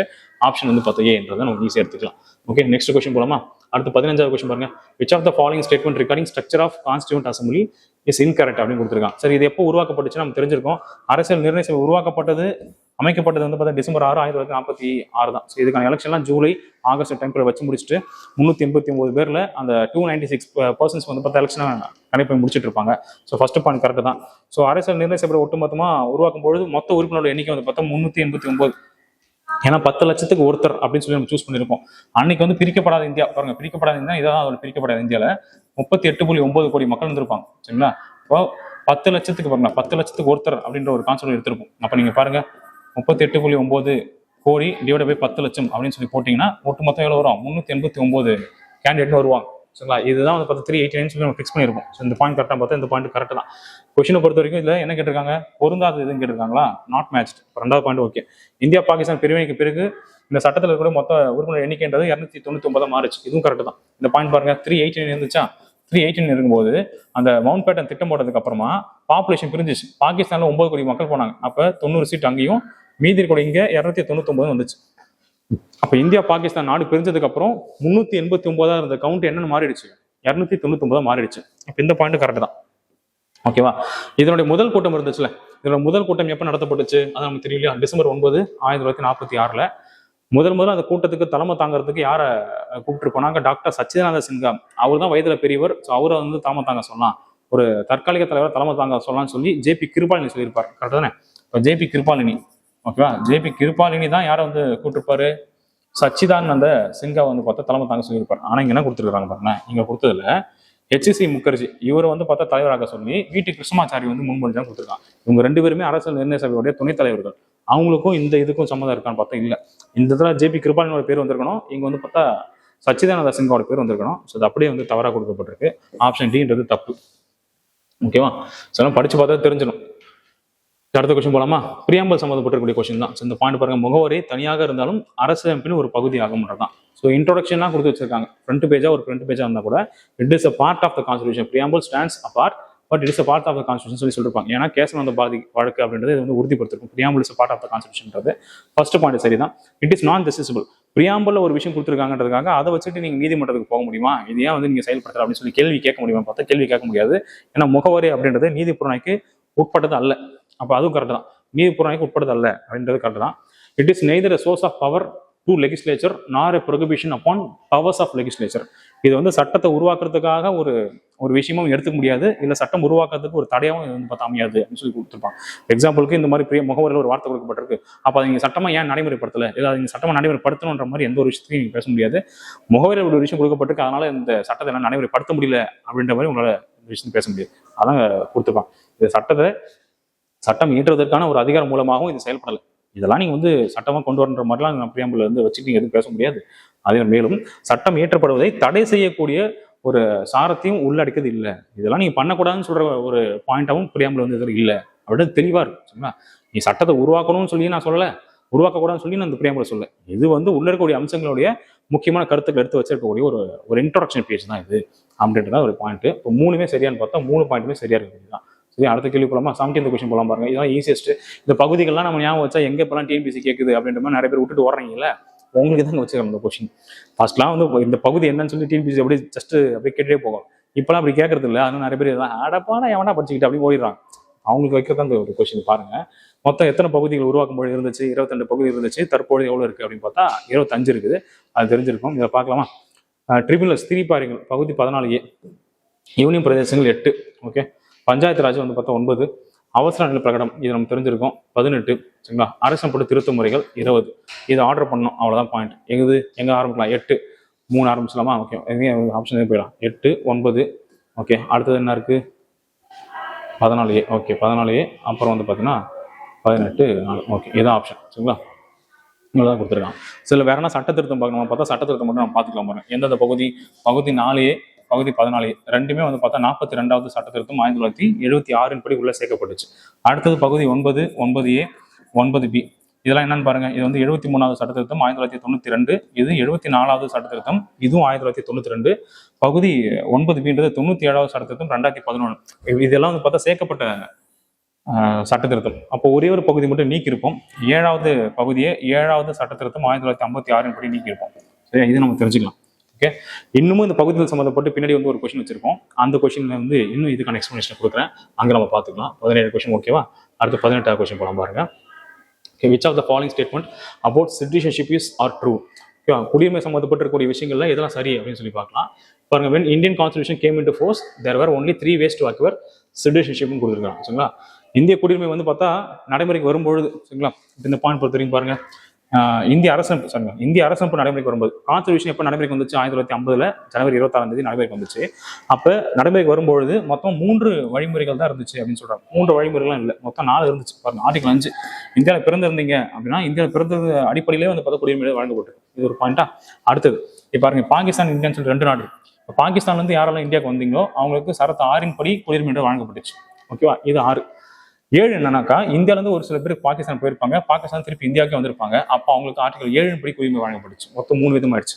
இப்போ இந்த பாகிஸ்தான் இந்தியாவை தாண்டி வேற ஏதாச்சும் ஒரு சில பகுதியில் இருப்பாங்க, அவங்க இந்தியாவுக்கு வரணும் யூஸ் இருப்பாங்க, அவங்களுக்கு ஆர்டிகல் 8 படி குடியுரிமை வழங்கப்பட்டுச்சு. குடியுரிமை வழங்குறதுக்கு மொத்தம் 4 ஆர்டிகல் பயன்படுத்திருக்கும் அந்த டைம் பீரியட்ல. இந்த இடத்துல 3 வடியும் கொடுத்துருக்காங்க, 3 வடி இல்லை, இந்த இடத்துல 4 வடி. So first point out. Option A தூக்குங்க, பி தூக்குங்க. நான் சொன்ன மாதிரி இதையும் தூக்கிடுங்க, வேலையை முடிஞ்சிச்சு. ஒரு பாயிண்ட் டெமாலிஷ். அப்போ ஆப்ஷன் என்ன? சி. ஆனால் இந்த மாதிரிலாம் கேட்டால் ரொம்ப ஜாலியாக இருக்கும்ல, இந்த மாதிரிலாம் இருந்துச்சுன்னா நல்லா இருக்கும். அதான் யோசிப்பாங்க, அடடே இதை கூட போட தெரியாம தான் தப்பு பண்ணிட்டு வந்துட்டு இன்னொரு குரூப் இருக்கும், அது மஜாவான குரூப், அது இன்னும் கொஞ்சம் இருக்கும். ஸோ அது வந்து ஒரி பண்ணக்கூடாது. ஒரி பண்ணுறதுலாம் இல்லை, இதெல்லாம் நம்ம ப்ராக்டிஸ் பண்ண தான் வரும். ஸோ அதுக்காக தான் இதெல்லாம் நம்ம டெஸ்ட் ப்ராக்டிஸாக பண்ணுறது. ஓகேவா? ஏன்னா நீங்கள் நிறைய எல்லா ஸ்ட்ராட்டஜியும் எடுத்த உடனே கற்றுக்கலாம் முடியாது. நம்ம என் நம்பர் ஆஃப் கொஷின்ஸ் வந்து ப்ராக்டிஸ் பண்ண சிம்பிளாக அதே கோர்ஸ் தான். ப்ராக்டிஸ் மேக்ஸ் அண்ட் பர்ஃபெக்ட் இருக்குல்ல, அதே தான். இதெல்லாம் எங்களுக்கு பார்த்து சலிச்சு போய் தான் இந்த மாதிரிலாம் எங்களுக்கு யோசிக்க தோணும். சும்மா இருக்கும்போது யோசிக்க தோணுன்னு சொல்லுவாங்க, அந்த சும்மா இருக்கும்போது யோசிக்க தோணும் தான் இதெல்லாம்.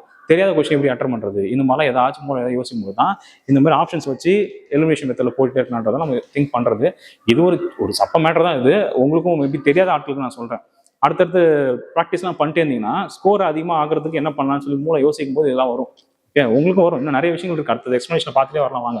ஏன்னா ஒரு பேசிக்காக வச்சிருக்கனால உங்களுக்கு ஓகே வரும். அடுத்த பாயிண்ட் பார்க்காம வேற என்ன இருக்குது? A person is eligible for office of president India by birth and naturalisation. இது ஓகே தான். நீங்கள் வந்து இந்தியாவை பொறுத்த வரைக்கும் பிறப்பின் அடிப்படையில் குடிமக்களாக இருந்தாலும் சரி தான், இல்லை இயல்பு குடிமை வாங்கியிருக்கக்கூடிய நபராக இருந்தாலும் சரி தான், இந்தியாவுடைய குடியரசுத் தலைவர் பதவிக்கு வந்து பார்த்தா நீங்கள் எலிஜிபிள் தான். ஆனால் அமெரிக்கா பொறுத்தவரை அப்படி கிடையாது. அங்கே வந்து பை பர்த்தாக இருந்தால் தான் உங்களால் முடியுன்றது ஒரு கான்செப்ட் இருக்குது. இங்கே அப்படி இல்லை. அப்போ கரெக்டு தான். அதுக்கப்புறம் அடுத்த ஒரு பாயிண்ட் பாருங்க. ஸோ இந்திய குடியுரிமை வந்து பார்த்தா நீங்கள் என்ன பண்ணலாம்? துரத்தல், எடுத்தல், ஓகேவா? அதுக்கப்புறம் வந்து பார்த்தா முடிவுக்கு கொண்டு வருதல். இந்த மாதிரி 3 விதத்தில் நீங்கள் என்ன பண்ண முடியும்? குடியுரிமை வந்து பார்த்தா நீங்கள் இழக்கலாம் அப்படின்னு சொல்லிட்டு எது சொல்லுது? குடியுரிமை சட்டம் 1955 சொல்லுது. இந்த பாயிண்ட் கரெக்டானு பார்த்தா இந்த பாயிண்ட் கரெக்ட் தான். ஸோ 3rd பாயிண்ட் ரைட்டு தான். ஓகேவா? இது ஆல்ரெடி உங்களுக்கு தெரிஞ்சிருக்க ரைட்டு தான். ஸோ ஆப்ஷன் வந்து சீன்றது உங்களுக்கு தெளிவாக தெரிஞ்சிருக்கும். அடுத்த பாயிண்ட் போலாமா? நெக்ஸ்ட் 19th கொஸ்டின் பாருங்க. 19th கொஸ்டின்ல இது வந்து ஆர்டிகல் சம்மந்தப்பட்ட ஒரு கொஸ்டின். ஸோ இதெல்லாம் ஈஸியஸ்ட் ஒரு கொஸ்டின் தான் பாருங்க. இதில் வந்து எது வந்து இன்கரெக்ட், முதல்ல வந்து இதை பார்த்தோம், எது வந்து தவறாக இருக்குன்றதை பார்த்தோம். ஸோ ஃபர்ஸ்ட் பாயிண்ட் பாருங்க, ஆர்டிகல் 21 வாழ்க்கை மற்றும் தனிப்பட்ட சுதந்திரத்திற்கு பாதுகாப்பு பெறக்கூடிய உரிமை, right to life and personal liberty அப்படின்னு இருக்கு. இதுக்குள்ள திட்டத்தட்ட இப்போ வந்து ஒரு 39 உரிமைகள் வந்து பார்த்தா வைக்கப்பட்டிருக்கு. 39 உரிமைகள் வந்து பார்த்தா பல்வேறு காலகட்டத்தில் பல்வேறு நீதிமன்றத்துடைய தீர்ப்பு மூலியமா உள்ள வைக்கப்பட்டது தான் இந்த கண்டென்ட் எல்லாமே. இப்போ எக்ஸாம்பிளுக்கு வந்து தூங்கறது உரிமை இருக்கான்னு பார்த்தா தூங்கறது உரிமை இருக்காது தெரியுமா? ஆர்டிகல் 21 இருக்கு. சாப்பிட்றதுக்கு இருக்கு, தங்குறதுக்கு இருக்கு, எதுவுமே பேசாம கம்முன்னு உட்காந்துருக்கு, ரைட் டு சைலன்ஸ் அதுக்கு இருக்கு, அது மாதிரிலாம் இருக்கு. ஸோ நெக்ஸ்ட் வந்து ரைட் அகெயின்ஸ்ட் பப்ளிக் ஹேங்கிங், பொது இடத்துல தூக்கு போறதுக்கு எதிரான உரிமை இருக்கு. கைது செய்யும்போது கை விலங்கு போடுவாங்களே, கை விலங்கு போடக்கூடாதுன்றதுக்காக உரிமை இருக்கு. ரைட் டு கிளீன் வாட்டர், சுகாதாரமா ஒரு நீரை நீங்க எடுக்கிறதுக்கும் ரைட் டு கிளீன் என்விரான்மெண்ட் அப்படி இருக்கு. அந்த மாதிரி நிறைய விஷயங்கள், 39 விஷயங்கள் வந்து பார்த்தீங்கன்னா இருக்கு. ரீசெண்டாக ஒன்று பார்த்தாங்க, right to choose their partner அப்படி கூட ஒரு வெட்டி கொடுத்துருப்பாங்க. நீங்க அதெல்லாம் பார்த்துருப்பீங்க, மீம்ஸ்ல வந்திருக்கும். Article 21 right to choose their partner one of ஒரு பாயிண்டா டிஸ்கஷன்ல போயிட்டு இருக்குங்களா, மீம்ஸ்ல பாத்தீங்களா, அந்த மாதிரிலாம் இருந்திருக்கும் பாருங்க. இந்த மாதிரி மொத்தமா ஒரு 39 உரிமைகள் வந்து பார்த்தா கொடுத்துருக்காங்க. வந்திருக்கு. ஆனால் 39 கவுண்ட் உங்களுக்கு தேவையில்லை, ஏன்னா அது ஃபியூச்சரில் மாறிட்டே போயிடும். சரிங்களா, ஒரு தீர்ப்புலையும் வந்து பார்த்தா ஒன்று ஆட் பண்ணிட்டே போவாங்க. இது மாதிரி நான் படிக்கும்போது 35 இருந்துச்சு, ஒன்று ஆட் ஆயிடுச்சு 39, இப்போ 40 விஷயம் டிஸ்கஸ் பண்ணுறாங்க. ஓகேவா, அந்த மாதிரி இருக்கு. So 21 okay. 22 பாருங்க, சில வழக்குகளில் கைது மற்றும் தடுப்பு காவல் வைக்கிறதுக்கு எதிரான உரிமை, right to arrest and detention அப்படின்னு இருக்கும். சரிங்களா, arrest under detention, arrest and detention இருக்கா. ஸோ வந்து ஆர்டிகல் 22 கரெக்டாக பார்த்தா கரெக்ட் தான். ஒருத்தர் கைது செய்றீங்க அப்படின்னா ஃபர்ஸ்ட் அவருக்கு வந்து என்ன காரணத்துக்காக கைது செய்யுங்கன்னு சொல்லி இன்ஃபார்ம் பண்ணணும், மொதல் பாயிண்ட். ரெண்டாவது, அவருடைய அட்வொகேட்ட பேசுறதுக்கு அவர் வந்து அலோவ் பண்ணணும், ரெண்டாவது பாயிண்ட். மூணாவது, அரெஸ்ட் பண்ணி 24 ஹவர்ஸ்க்குள்ள ஒரு டிஸ்ட்ரிக்ட் மேஜிஸ்ட்ரேட்டை ப்ரொடியூஸ் பண்ணணும். அவங்க திருப்பி நீங்கள் அரெஸ்ட் பண்ணதுக்கான காரணம் சரியாக தான் இருக்குன்னு சொன்னால் மட்டும் தான் நீங்கள் கஸ்டடி வைக்கணும், இல்லை போதிய காரணம் சரியா இல்லைன்னு சொன்னால் அவர் ரிலீஸ் பண்ணணும். ஸோ இது ஒரு பாயிண்ட் இதை சொல்றது. நெக்ஸ்ட் 23, ஆபத்தான இடங்களில் குழந்தை தொழிலாளர் முறையை வந்து பார்த்தா தடுப்பதுக்கான உரிமை இருக்குது. குழந்தை தொழிலாளர் வந்துச்சுனாலே ஆர்டிகல் வந்து 24, இது 24. ஓகேவா, இந்த ஆர்டிகல் 23 என்ன சொல்லுதுன்னா ஹியூமன் டிராஃபிக்கிங். சரிங்களா, ஒரு மனிதனையோ பாருங்க, ஒரு மனிதன் அப்படிதான் சொல்லிருப்பான், ஒரு மனிதன் அப்படின்னாக்கா வந்து பார்த்தா ஒரு ஆணு இல்லை பெண்ணு யாரோ ஒருத்தவங்க வந்து பார்த்தா பொருள் போல வந்து பார்த்தா வாங்கி விற்கக்கூடாது. சரிங்களா, buying and selling of women, children or any human அப்படின்னு ஒரு கொடுத்துருப்பாங்க. சரிங்களா, அந்த மாதிரி வந்து வாங்கி விற்கக்கூடாது, பையிங் அண்ட் செல்லிங் இதை நீங்கள் பண்ணக்கூடாது. ஒரு பொருளை வாங்கி விற்கிற மாதிரி ஒரு ஆணையோ பெண்ணையோ இல்லை குழந்தையோ வந்து வாங்கி விற்கக்கூடாது, மொதல் பாயிண்டாக கொடுத்துருப்பான் ஒன்று. சரியா, ரெண்டாவது பாயிண்ட் என்ன அப்படின்னு சொல்லி பார்த்தா, இந்த ப்ராஸ்டியூஷன் இருக்கு இல்லையா, ப்ராஸ்டிடியூஷன்ஸில் பெண்களையும் விமனையும் வந்து பார்த்தா சில்ட்ரனையும் நீங்கள் வந்து ஈடுபடுத்தக்கூடாது, இதையும் கொடுத்துருப்பான். மூணாவது பாயிண்ட் என்ன அப்படின்னு சொல்லி பார்த்தீங்கன்னா, தேவதாசி முறை இருக்கு இல்லையா, தேவதாசி முறை வந்து பார்த்து பின்பற்றக்கூடாது, ஒழிக்கணும் அப்படின்னு சொல்லியிருப்போம், தேவதாசி முறை. நாலாவது பாயிண்ட் வந்து பார்த்தா ஸ்லேவரி, கொத்தடிமை முறை வந்து பார்த்தா ஒழிக்கணும். இந்த 4 விஷயத்த சொல்றது தான் ஆர்டிகல் வந்து 23. புரிஞ்சா, அதான் ஹியூமன் டிராஃபிக்கிங் அப்படின்னு இருக்கும். சரிங்களா, மனிதன் வந்து பார்த்தா தவறாக பயன்படுத்தக்கூடிய விஷயம் வந்து தடை செய்யக்கூடிய ஒரு பாயிண்ட் தான் வந்து பார்த்தா கொடுத்துருப்பாங்க. மோஸ்ட்லி எல்லாம் தெரிஞ்சது தான், தெரியாமலாம் கிடையாது, இதெல்லாம் தெரிஞ்சுதான் இருந்திருக்கும். ஸோ ஒரு பாயிண்ட் ஓகேவா. இப்போ மூணாவது பாயிண்ட் மட்டும் தான் அதை தவறாக கொடுத்துருக்காங்க. ஸோ ஆப்ஷன் வந்து பார்த்தா சின்றது நமக்கு தெரிஞ்சிடும். 24 நமக்கு தெரிஞ்சிச்சு. இப்போ ஃபேக்ட்ரிஸில் வந்து பார்த்தீங்கன்னா குழந்தைகள் வந்து பார்த்தா ஈடுபடுத்தக்கூடாதுன்னு சொல்லக்கூடிய ஆர்டிகல் தான் வந்து பார்த்தா 24 மீன் சைல்ட் லேபர், குழந்தை தொழிலாளர் முறையை ஒட்டுமொத்தமாக நீங்கள் வந்து ஒழிக்கணும்னு சொல்லக்கூடிய ஆர்டிகல் தான் இந்த ஆர்டிகல். இது சம்மந்தப்பட்ட நிறைய ஆக்ட் வந்து பார்த்தா கொண்டு வந்திருப்பாங்க. Prohibition of child labour act அப்படின்ற மாதிரி ஆக்ட் கொண்டு வந்திருப்பாங்க. 1986 அந்த ஆக்டாக வந்து வந்திருக்கும். ஸோ அதில் வந்து ஒரு தெளிவாகவும் கொடுத்துருப்பாங்க. என்ன தெளிவாக கொடுத்துருப்பாங்க அப்படின்னு பார்த்தீங்கன்னா, 14 வயசுக்குள்ளே இருக்கக்கூடிய குழந்தைகள் வந்து பார்த்தீங்கன்னா ஃபேக்ட்ரிஸ்லையும் அதான் ஆபத்தை விளைவிக்கக்கூடிய எந்த ஒரு இடத்துலையும் வந்து பார்த்தா நீங்கள் வந்து வேலை செய்யறதுக்கு அனுமதிக்கக்கூடாது. அது ஹோட்டலாக இருந்தாலும் சரி தான், ஆபத்து இல்லாத இதுவாக இருந்தாலும் சரி தான், ஆபத்து இருக்குது ஆபத்து இல்லை எதுவாக இருந்தாலும் சரி. ஆனால் ஆர்டிகல் 24 சொல்ல, ஆர்டிகல் 24 என்ன சொல்றாங்கன்னா 14 வயசுக்கு உட்பட்ட குழந்தைகள் எதில் மட்டும் தான் வேலை செய்யக்கூடாது, ஆபத்து விளைவிக்கக்கூடிய இடத்துல மட்டும் தான் வேலை செய்யக்கூடாதுன்னு சொல்லி ஆர்டிகல் 24 சொல்லிச்சு. அப்போ ஆபத்து இல்லாத இடத்துல என்ன பண்ணிக்கலாம், வேலை செஞ்சுக்கலாம் அப்படின்னு இருந்துச்சு 18 வயசுக்குள்ள இருக்கும்போது அப்படி சொல்லக்கூடிய ஒரு பாயிண்ட்ல. பட் இந்த ஆக்ட் வந்து தெளிவுபடுத்துச்சு, அந்த சைல்டு லேபர் ப்ரொஹிபிஷன் ஆக்ட் வந்து தெளிவுபடுத்தி என்ன ஒரு விளக்கத்தை கொடுத்துருப்பாங்க அப்படின்னா, நீங்க பிறந்த குழந்தை வந்து 14 வயசுக்குள்ள இருக்கீங்கன்னா எந்த வேலைக்குமே போகக்கூடாது, எந்த வேலைக்கும் போகக்கூடாது. அதே வந்து பாத்தீங்கன்னா 14 to 18 இருந்தீங்க அப்படின்னா இந்த மாதிரி ஃபேக்டரிஸ்க்கு மட்டும் வேலைக்கு போகிறதுக்கு உங்களுக்கு அனுமதி இல்லை, மற்றபடி சாதா வேலைக்கு போய்க்கலாம். 18 வயசுக்கு மேலே இருந்தால் தான் எந்த வேலை வேணால் நீ செய்யலாம், அப்படி ஒரு தெளிவுன்றது கொடுக்கப்பட்டிருக்கும். ஸோ சைல்டு லேபர் சம்மந்தப்பட்டிருக்கூடிய ஆர்டிகல் வந்து பார்த்தா 24 எடுத்துக்கலாம். நெக்ஸ்ட் 20வது கேள்வி பாருங்க. 20வது கேள்வி வந்து ஃபண்டமெண்டல் டியூட்டிஸ் சம்மந்தப்பட்ட ஒரு கேள்வி கேட்கப்பட்டிருக்கு. ஃபண்டமெண்டல் டியூட்டிஸ் அப்படின்னு 42வது சட்டத்திருத்தம் 1976 ஸ்வரன் சிங் உடைய தலைமையில் அவருடைய தலைமையில் ஒரு கமிட்டி அமைக்கப்பட்டு அவர் கொடுத்துருக்கக்கூடிய பரிந்துரைகளை வச்சு தான் அன்னைக்கு இருக்கக்கூடிய அரசாங்கம் இப்படி வந்து ஒரு புது பகுதியை வந்து உள்ள கான்ஸ்டிடியூஷனுக்குள்ள இன்செர்ட் பண்ணியிருப்பாங்க, உங்களுக்கு தெரிஞ்சிருக்கும். சரி, இதில் என்னென்னலாம் இருக்குன்னு சொல்லி பார்க்கலாமா. To value and protect our rich heritage of our country's composite culture, நம்மளோட கலாச்சாரத்தை வந்து பார்த்தீங்கன்னா நம்ம என்ன பண்ண மதிச்சு அதை பாதுகாக்கணும் அப்படின்னு சொல்றது 51A இங்கே 51A சப்கிளாஸ் எஃப் இது சொல்லும். சரிங்களா, ஃபேமிலி கல்ச்சர் அப்படின்னு எடுத்துக்கிறேன். எஃப்ன்றது கலாச்சாரம்ன்ற மாதிரி எடுத்துக்கிறேன். நெக்ஸ்ட் அடுத்தது render national service when called upon to do so. இப்போ நம்ம தேசிய பாதுகாப்பிற்காக தேவைப்படும் போது நம்ம என்ன பண்ணுவோம், தேச பணி ஆற்றுறதுக்கு தயாராக இருக்கணும் அப்படின்றது. டு டிஃபெண்ட் த கண்ட்ரி அப்படின்னு ஒரு வார்த்தையை நம்ம சொல்லிருப்போம். 51A சப்கிளாஸ் டி எப்படி இருக்கும். சரிங்களா, நெக்ஸ்ட் 6லேருந்து 14 வயசு வரைக்கும் குழந்தைகள் அனைவருக்கும் கல்வி பெறும் வாய்ப்பை வழங்குதல் அப்படின்னு இருக்கு. இது வாய்ப்பை வழங்குறதல் வந்து பார்த்தா ஆர்டிகல் 21A வச்சிருக்கிறோம். ஆர்டிகல் 21A இருக்கு. இது வந்து ஆக்சுவலா இந்த கடமையில என்ன கொடுத்துருப்பாங்க அப்படின்னு சொல்லி பார்த்தா 6லேருந்து 14 வயசுக்கு உட்பட குழந்தைகள் கல்வி கற்க வைக்க வேண்டியது யாரோட பொறுப்புனா பேரண்ட்ஸோட பொறுப்பு, அப்படின்னாக்கா கார்டியனோட பொறுப்பு, அது பெற்றோர் அல்லது பாதுகாவலருடைய கடமை அப்படி கொடுத்துருப்பாங்க. வழங்குறதுன்றது இல்லை, இப்படி கல்வி நீங்க கொடுக்கணும் அப்படின்னு சொல்லக்கூடிய ஆர்டிகல் வந்து 21A வந்து பகுதி 3 இருக்கு. சரிங்களா, அப்படி இருக்கு. இது வந்து duty of a parents or a guardian அப்படின்னு சொல்லி இங்க டியூட்டிஸ்ல கொடுத்துருப்போம். சரிங்களா, அப்போ இந்த இடத்துல ஸ்டேட்மெண்ட் வந்து கடமையாக கொடுக்க வேண்டியது அந்த இடத்துல என்ன கொடுத்துருக்காங்க, ரைட்ஸ் வந்து சொல்லி வச்சிருக்காங்க. ஸோ இந்த ஆர்டிகல் பொறுத்த வரைக்கும் இது என்னவா வந்திருக்கணும்னா 51A சப்கிளாஸ் கே அது வந்திருக்கணும். பட் அந்த வார்த்தை வந்து மாறி வந்துருக்கு. Duty of parents or guardian அப்படின்ற வார்த்தை இல்லை. பெற்றோர் அல்லது பாதுகாவலோட கடமை தன் வீட்டில் தான் கிட்ட இருக்கக்கூடிய குழந்தை 6லேருந்து 14 வயசுக்குள்ள இருந்துச்சுன்னா அந்த குழந்தைய படிக்க வைக்கிறது கடமை அப்படின்றத வந்திருக்கணும். ஸோ இது வந்து தவறாக இருக்கு. ஸோ ஆப்ஷன் சி தான் வந்து பார்த்தா இந்த தவறு. இது உங்களுக்கு புரியுதான் நினைக்கிறேன் என்ன சொல்றேன் அப்படின்றது. ஸோ நெக்ஸ்ட் 21 போலாமா?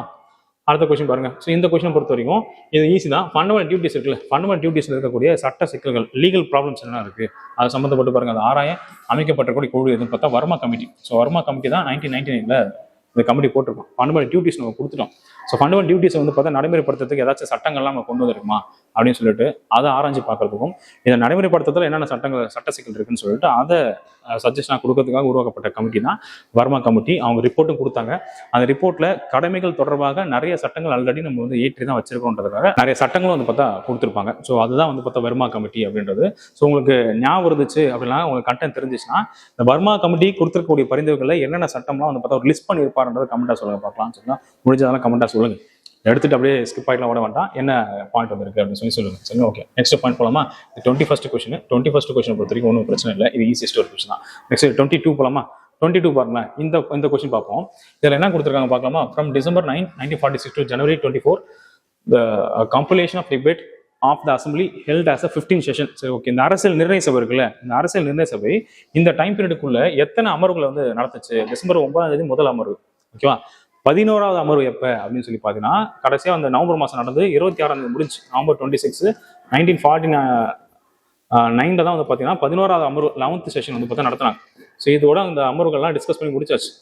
12வது எதுக்கு போட்டிருப்பாங்க அப்படின்னு சொல்லி பார்த்தா, சைன் பண்றது, கான்ஸ்டிடியூஷன் கையெழுத்து போறதுக்காக ஜனவரி 24 1950 எல்லாம் கூடியிருப்பாங்க. அப்ப அமர்வுகள் எத்தனை அப்படின்னு சொல்லி பாத்தீங்கன்னா, அமர்வுகள் 11 தான்.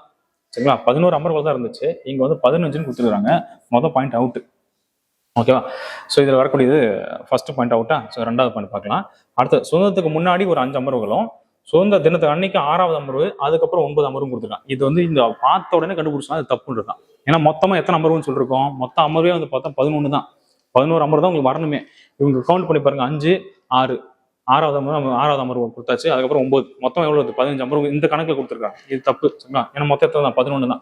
11 பாயிண்ட் பொறுத்தவரைக்கும் பாருங்க, இண்டிபெண்டன்ஸ்க்கு முன்னாடி மொத்தம் வந்து பாருங்க, சுதந்திர தினத்துக்கு முன்னாடி வந்து பார்த்தா ஒரு 4 அமர்வு வந்துருச்சு. சுதந்திர தினம் அன்னைக்கு 5th செஷன், 15வது அமர்வுன்றது அந்த இண்டிபெண்டன்ஸ் டே அன்னைக்கு. அதுக்கப்புறம் ஒரு 6 அமர்வு. சரிங்களா? அப்போ 4, 5, அதுக்கப்புறம் வந்து பார்த்தா 6, ஒட்டு மொத்தமாக நீங்க கவுண்ட் பண்ணீங்கன்னா எவ்வளவு வருது? 11 அமர்வு வருது. சொல்ல புரியுதா? ஒரு 4, இங்க வந்து பார்த்தா ஒரு 6, 10. 5வது அமர்வு, இது ஒரே ஒரு அமர்வு தான். சரிங்களா? 11 அமர்வு வந்திருக்கு. பிஃபோர் இண்டிபெண்டன்ஸ் 4, இண்டிபெண்டன்ஸ் டே அன்னைக்கு 5வது அமர்வு, இண்டிபெண்டன்ஸ் முடிஞ்சதுக்கு அப்புறம் 6 அமர்வுகள் அப்படின்றது தான் கவுண்ட். ஸோ இந்த தான் வந்து ஒரு பாயிண்டை பார்க்கணும். அப்போ ரெண்டுத்துல ஏதாவது சரியா இருக்கும் பார்த்தா ரெண்டுமே சரியில்லை, ரெண்டும் தப்பு. ஓகே, முடிச்சு விட்டுருவோம். நெக்ஸ்ட் 23rd கொஸ்டின் பார்க்கலாம். இது ஈஸியஸ்ட் கொஸ்டின். பிரியாம்பிள் இருக்குல்ல, பிரியாம்பிள் சம்மந்தப்பட்டு யார் யார் என்னென்ன மாதிரி கருத்துக்களை சொல்றா அப்படின்னு ஒரு கேள்வி. ஸோ வழக்குகளின் சொர்க்கம் இப்படி சொல்றாங்க. வழக்குகளின் சொர்க்கம் அப்படின்னு சொல்றாங்க ஏவி டைஸ். ஸோ ஆப்ஷன் வந்து பார்த்தா 2 வரும். அதுவே வழக்கு அறிஞர்களின் சொர்க்கம் அப்படி சொன்னாங்கன்னா ஐவர் ஜென்னிங்ஸ். சரிங்களா? ஒரு 5 பேரை சொல்றாரு அப்படின்னு வச்சுக்கோங்க. அப்படி வச்சுன்னா உங்களுக்கு ஈஸியாக புரிஞ்சுக்கலாம். ஒரு 5 பேர் சொல்றாருன்னா வழக்கு அறிஞர்களின் சொர்க்கம். லாயர்ஸ் பேரடைஸ் அப்படின்னு சொன்னா Ivor Jennings. Paradise of litigations அப்படின்னு சொன்னாங்கன்னா AV dies. So option 1. Next அரசியல் அமைப்பின் அடையாள அட்டை. இது வந்து ரொம்ப ரொம்ப ஃபேமஸ் ஆனது என்.ஏ. பல்கிவாலா. கேட்டுனே இருப்பாங்க அந்த கொஸ்டின். அது ஒன்று. அடுத்து வந்து பார்த்தீங்கன்னா அரசியல் அமைப்போட திறவுகோல் அப்படின்னு சொன்னது எர்னஸ்ட் பார்க்கர். சரியா? இது வந்து 3 ஆப்ஷன். ஸோ ஈஸியஸ்ட் ஒரு கொஸ்டின் தான். 2, 1, 4, 3. இந்த பெருசாக விளக்கங்கள்லாம் ஒன்றும் இல்லை. ஏன்னா ஒரு பாயிண்ட்டுக்கும் வந்து பார்த்தா யார் யார் என்ன மாதிரி கமெண்ட் கொடுத்துருக்காங்க அப்படின்றதுக்கான ஒரு விஷயங்கள் தான் அது. சரியா? அதனால உங்களுக்கு இது ஈஸியஸ்ட் ஒரு கொஸ்டின் தான். சரி, எங்கே எக்ஸ்பிளேஷன் தேவை நம்ம அங்கே பார்த்துக்கலாம். ஓகே, நெக்ஸ்ட் 24th கொஸ்டின் பாருங்க. Consider the statement about citizenship and individual rights அப்படின்றது. சரி, ஒன்று பார்த்துலாமா? அங்கே பாயிண்ட் பாருங்க. Unlike United States of America, in India, both citizen by birth and citizen by naturalization are eligible for the office of president. இது ஏற்கனவே அவங்க சொன்னார்ல. இப்போ அமெரிக்கா பொறுத்த வரைக்கும் இல்லை, அங்கே இருக்கக்கூடிய சிட்டிசன்ஸை மட்டும் தான் வந்து பார்த்தா பிரசிடென்ட்டாக வரலாம். பட் இந்தியாவில் அப்படி ஒரு சினாரியோ கிடையாது. நீங்கள் வெளிநாட்டிலேருந்து இங்கே வந்து இயல்பு மூலியமாக குடியுரிமை பெற்ற நபராக இருந்தால் கூட you are a citizen of India, அதை வச்சுக்கிட்டு கூட நீங்கள் என்ன வரலாம், இந்தியாவுக்கு பிரசிடென்ட்டாக வர முடியும். ஸோ ஃபர்ஸ்ட் பாயிண்ட் வந்து பார்த்தா ரைட்டாக பார்த்தா ஃபர்ஸ்ட் பாயிண்ட் ரைட் தான். 2வது, காமன்வெல்த்தில் வந்து பார்த்தா நம்ம உறுப்பினர் வந்து பார்த்தா சேர்ந்து இருந்திருப்போம். 1950 சேர்ந்தோம். அதை நம்ம என்ன பண்ணியிருப்போம் அப்படின்னு பார்த்தீங்கன்னா 2003 காமன்வெல்த் வந்து வெளியே ஏறிட்டோம். சரிங்களா? அது வந்து ஒரு அடிஷனலாக ஒரு இன்ஃபர்மேஷன் தெரிஞ்சு வச்சிருப்போம். உங்களுக்கு அது கரெக்டாக பார்த்தா கரெக்ட் தான். Next, respecting the national flag and national anthem is a common fundamental duty imposed on both Indian citizens and foreigners கொடுத்துருக்காங்க. இந்த பாயிண்ட் பாருங்க. தேசிய கொடி மற்றும் கீதத்தை வந்து பார்த்தா மதிக்கிறது வந்து பார்த்தா கடமையாக ஒரு இந்திய குடிமகளும் இருக்கு, அதே வந்து பார்த்தா ஒரு வெளிநாட்டவருக்கு இருக்குன்னு சொல்லி கொடுத்துட்டாங்க. ஆனா ஃபண்டமெண்டல் டியூட்டி இருக்கா? பகுதி 4 இருக்கா?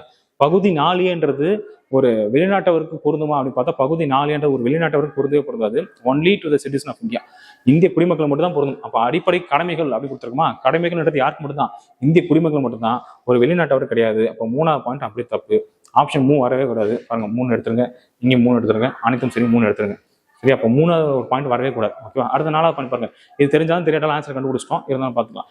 Even if actions cannot be taken under the constitutional duties, fundamental duties மூலியமாக நீங்க வந்து எந்த ஒரு நடவடிக்கையும் எடுக்க முடியாமல் இருந்தா கூட, எப்போ நேஷனல் சிம்பிள்ஸ் அந்த மாதிரி சரிங்களேன், இப்போ தேசிய கொடிக்கோ ஏதாவது ஒரு அவமரியாதை ஏதாவது செய்றீங்க அப்படின்னா, அப்ப அடிப்படை கடமையில வந்து நீங்க பின்பற்றலன்னு சொல்லி எந்த ஆக்ஷன் எடுக்க முடியாது. ஆனா ஒரு சட்டத்தின் அடிப்படையில் ஆக்ஷன் எடுக்கலாம். என்ன சட்டம் அப்படின்னு சொல்லி பார்த்தீங்கன்னா இதுதான், பனிஷ்மெண்ட் கொடுக்கலாம். Prevention of insult to national honour act அப்படின்றது 1971 ஒரு ஆக்ட் போட்டிருக்காங்க. இந்த சட்டத்தின் அடிப்படையில் தான் நீங்க தேசிய கொடி வந்து பார்த்தா அவமரியாதை செய்யறதோ எரிக்கிறதோ அந்த மாதிரிலாம் பண்ணீங்கன்னா நான் பெயிலபிள் அஃபென்ஸ் கூட போடுவாங்கல்ல, அது இந்த சட்டத்தின் கீழே போடுவாங்க. நீங்க அடிப்படை கடமை வந்து பாத்தீங்கன்னா நீங்க நீதிப்புறமைக்கு உட்பட்டது அல்ல, அதனால இஷ்டத்தின் செயலாலும் செய்ய முடியாது. ஏன்னா அது வந்து பார்த்தா ஒரு சட்டத்துல இருக்கு, இந்த சட்டத்தின் அடிப்படையில் உங்களை வந்து தண்டிக்க முடியும் என்ற இந்த ஒரு பாயிண்ட் தான் ஒரு பாயிண்ட். சரி, அது புரிஞ்சிருக்கும்னு நினைக்கிறேன். இந்த சட்டத்தின் கீழே தண்டனை வழங்க முடியும். அப்போ ஆர்டிக்கல் படி உங்களால் தண்டனை வழங்க முடியாது.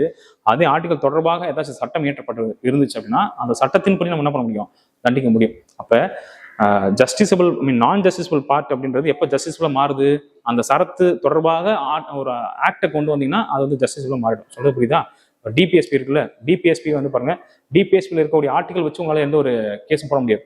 ஆனா அந்த நிகழ்வுகள் தொடர்பாக ஏதாச்சும் ஒரு சட்டம் உருவாக்கி வச்சிருந்தாங்கன்னா அந்த சட்டத்தின் அடிப்படையில் வந்து பார்த்தா நீங்க வழக்கு தொடர முடியும். அதை நம்ம புரிஞ்சுக்கலாம். ஸோ ஆப்ஷன் வந்து நம்ம இப்போ பார்த்தாச்சு, ஆப்ஷன் கிளீனாக இருக்கும், உங்களுக்கு டவுட் இருக்கான்னு நினைக்கிறேன். நெக்ஸ்ட் 25th கொஸ்டின் பாருங்க. 25th கொஸ்டின் வந்து பார்த்தா ஈஸிங்க.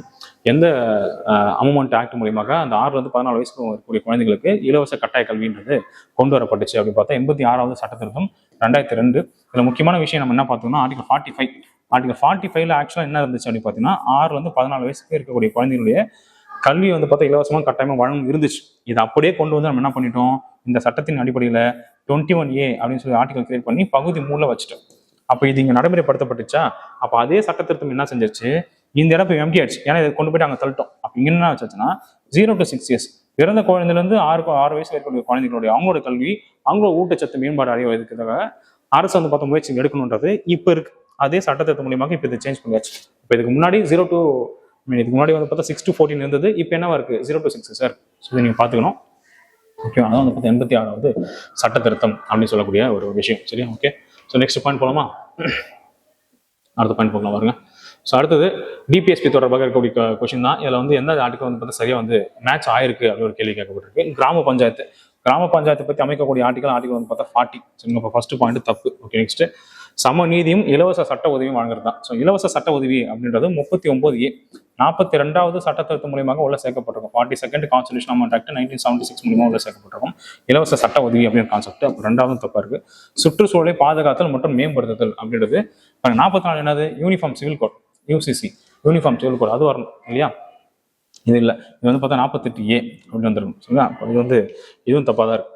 நெக்ஸ்ட் மக்களின் ஊட்டச்சத்து மற்றும் வாழ்வாதாரத்தை உயர்த்த வேண்டும் அப்படின்றது தான் 47. இது ஓகே தான். So to raise the level of nutrition and standard of people அப்படின்றது 47. இது இல்லாமல் வந்து பார்த்தா இன்டாக்சிகேஷன் ஆஃப் ட்ரக்ஸ், அதாவது போதை தரக்கூடிய பொருட்களை வந்து பார்த்தா நீங்கள் பயன்படுத்தக்கூடாது.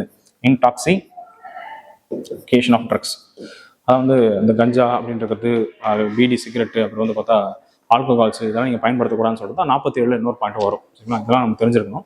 இது வந்து ஒரு one of the Gandhian principle. சரி, அப்போ இது மட்டும் தான் தவறாக இருக்கு. சரியா? சரி, இது மட்டும் தான் சரியா இருக்கு. இது மட்டும் சரியா இருக்கும். மொதல் 3 வந்து பார்த்தா தவறு. சந்தானம் சொல்ற மொதல் 3 ஃபால்ட்டுக்கு போயிட வேண்டியதான். இது ஈஸியஸ்ட் கொஸ்டின். இதெல்லாம் வந்து உங்களுக்கு டிஃபிகல்ட்டாக இருக்கக்கூடாது. பேசிக்காக படிச்சா கூட அதான் ஆன்சர் பண்ணுறோம். சரிங்களா?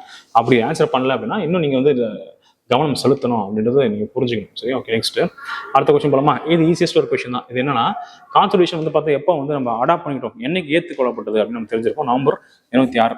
நவம்பர் 26 1949 அரசியல் நம்ம அக்செப்ட் பண்ணியாச்சு. அவங்க அக்செப்ட் பண்ண அன்னைக்கே ஒரு 15 ஆர்டிகல் வந்து நடைமுறைப்படுத்திடும். ஒரு 15 ஆர்டிகல்ஸ் நம்ம நடைமுறைப்படுத்தியாச்சு.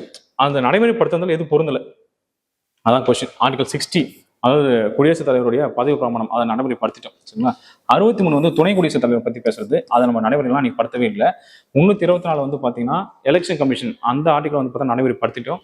குடியுரிமை சம்பந்தப்பட்ட 5, 6, 7, 8, 9 இந்த ஆர்டிகல் நம்ம நடைமுறைப்படுத்திட்டோம். சரி, அந்த மாதிரி நிறைய ஆர்டிகல்ஸ் வந்து பார்த்தா நடைமுறைப்படுத்திடும். பின்னாடி வந்து பார்த்தா 391, 392, 393 இந்த மாதிரி ஆர்டிகல்ஸ், 366, 367, ஸோ அந்த மாதிரி இருக்கக்கூடியது.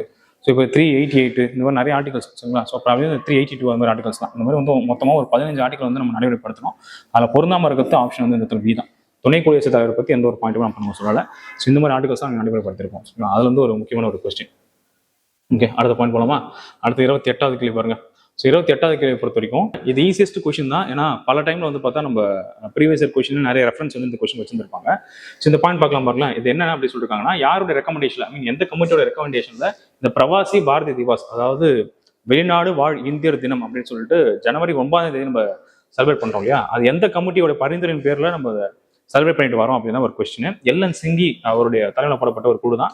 இயர் 2000 போட்டிருப்பாங்க. இவங்க வந்து 2002 வந்து பார்த்தா அந்த ரிப்போர்ட் கொடுத்துருப்பாங்க. அதன் அடிப்படையில் 2003 இருந்து நம்ம இந்த தினத்தை எப்பனா ஜனவரி 9 தான் வந்து பார்த்தீங்கன்னா 1915 சவுத் ஆப்பிரிக்கால இருந்து எங்க யார் ரிட்டர்ன் ஆயிருப்பா அப்படின்னு பார்த்தா காந்தி ரிட்டர்ன் ஆயிருப்பார். ஸோ இந்த டேட்டை ரிட்டர்ன் ஆயிருப்பாரு. அந்த டேட் ரெஃபரன்ஸ் வச்சுக்கிட்டு என்ஆர்ஐஸ் இவங்க வாழ்றாங்க இல்லையா, ஐ மீன் வெளிநாட்டில் வந்து நிறைய இந்தியர்கள் வாழ்றாங்களே, அவங்களுக்காக ஒரு டேவா வந்து பார்த்தா நம்ம செலிப்ரேட் பண்ணிட்டு வரோம். சரியா? ஸோ இதுதான் அந்த கொஸ்டின். அதான் வந்து ஹிந்தி டேர்ம் யூஸ் பண்ணுவாங்க. பிரவாசி பாரதிய திவாஸ் அப்படின்னு ஒரு பாயிண்ட் வந்து எவ்ரி இயர் நம்ம செலிப்ரேட் பண்றோம் அப்படின்றத சொல்லிருப்பாங்க. சரிங்களா? அந்த வெளிநாடு வாழ் இந்தியர் தினம் அப்படின்னு சொல்லி நம்ம கொடுக்கக்கூடியது. ஸோ இது எந்த கமிட்டியோட சஜஷன் அப்படி பார்த்தா எல்லாம் சிங்கி கமிட்டியோட சஜஷன் அப்படின்றத நம்ம புரிஞ்சுக்கணும். ஸோ ஈஸியஸ்ட் ஒரு கொஸ்டின் தான்.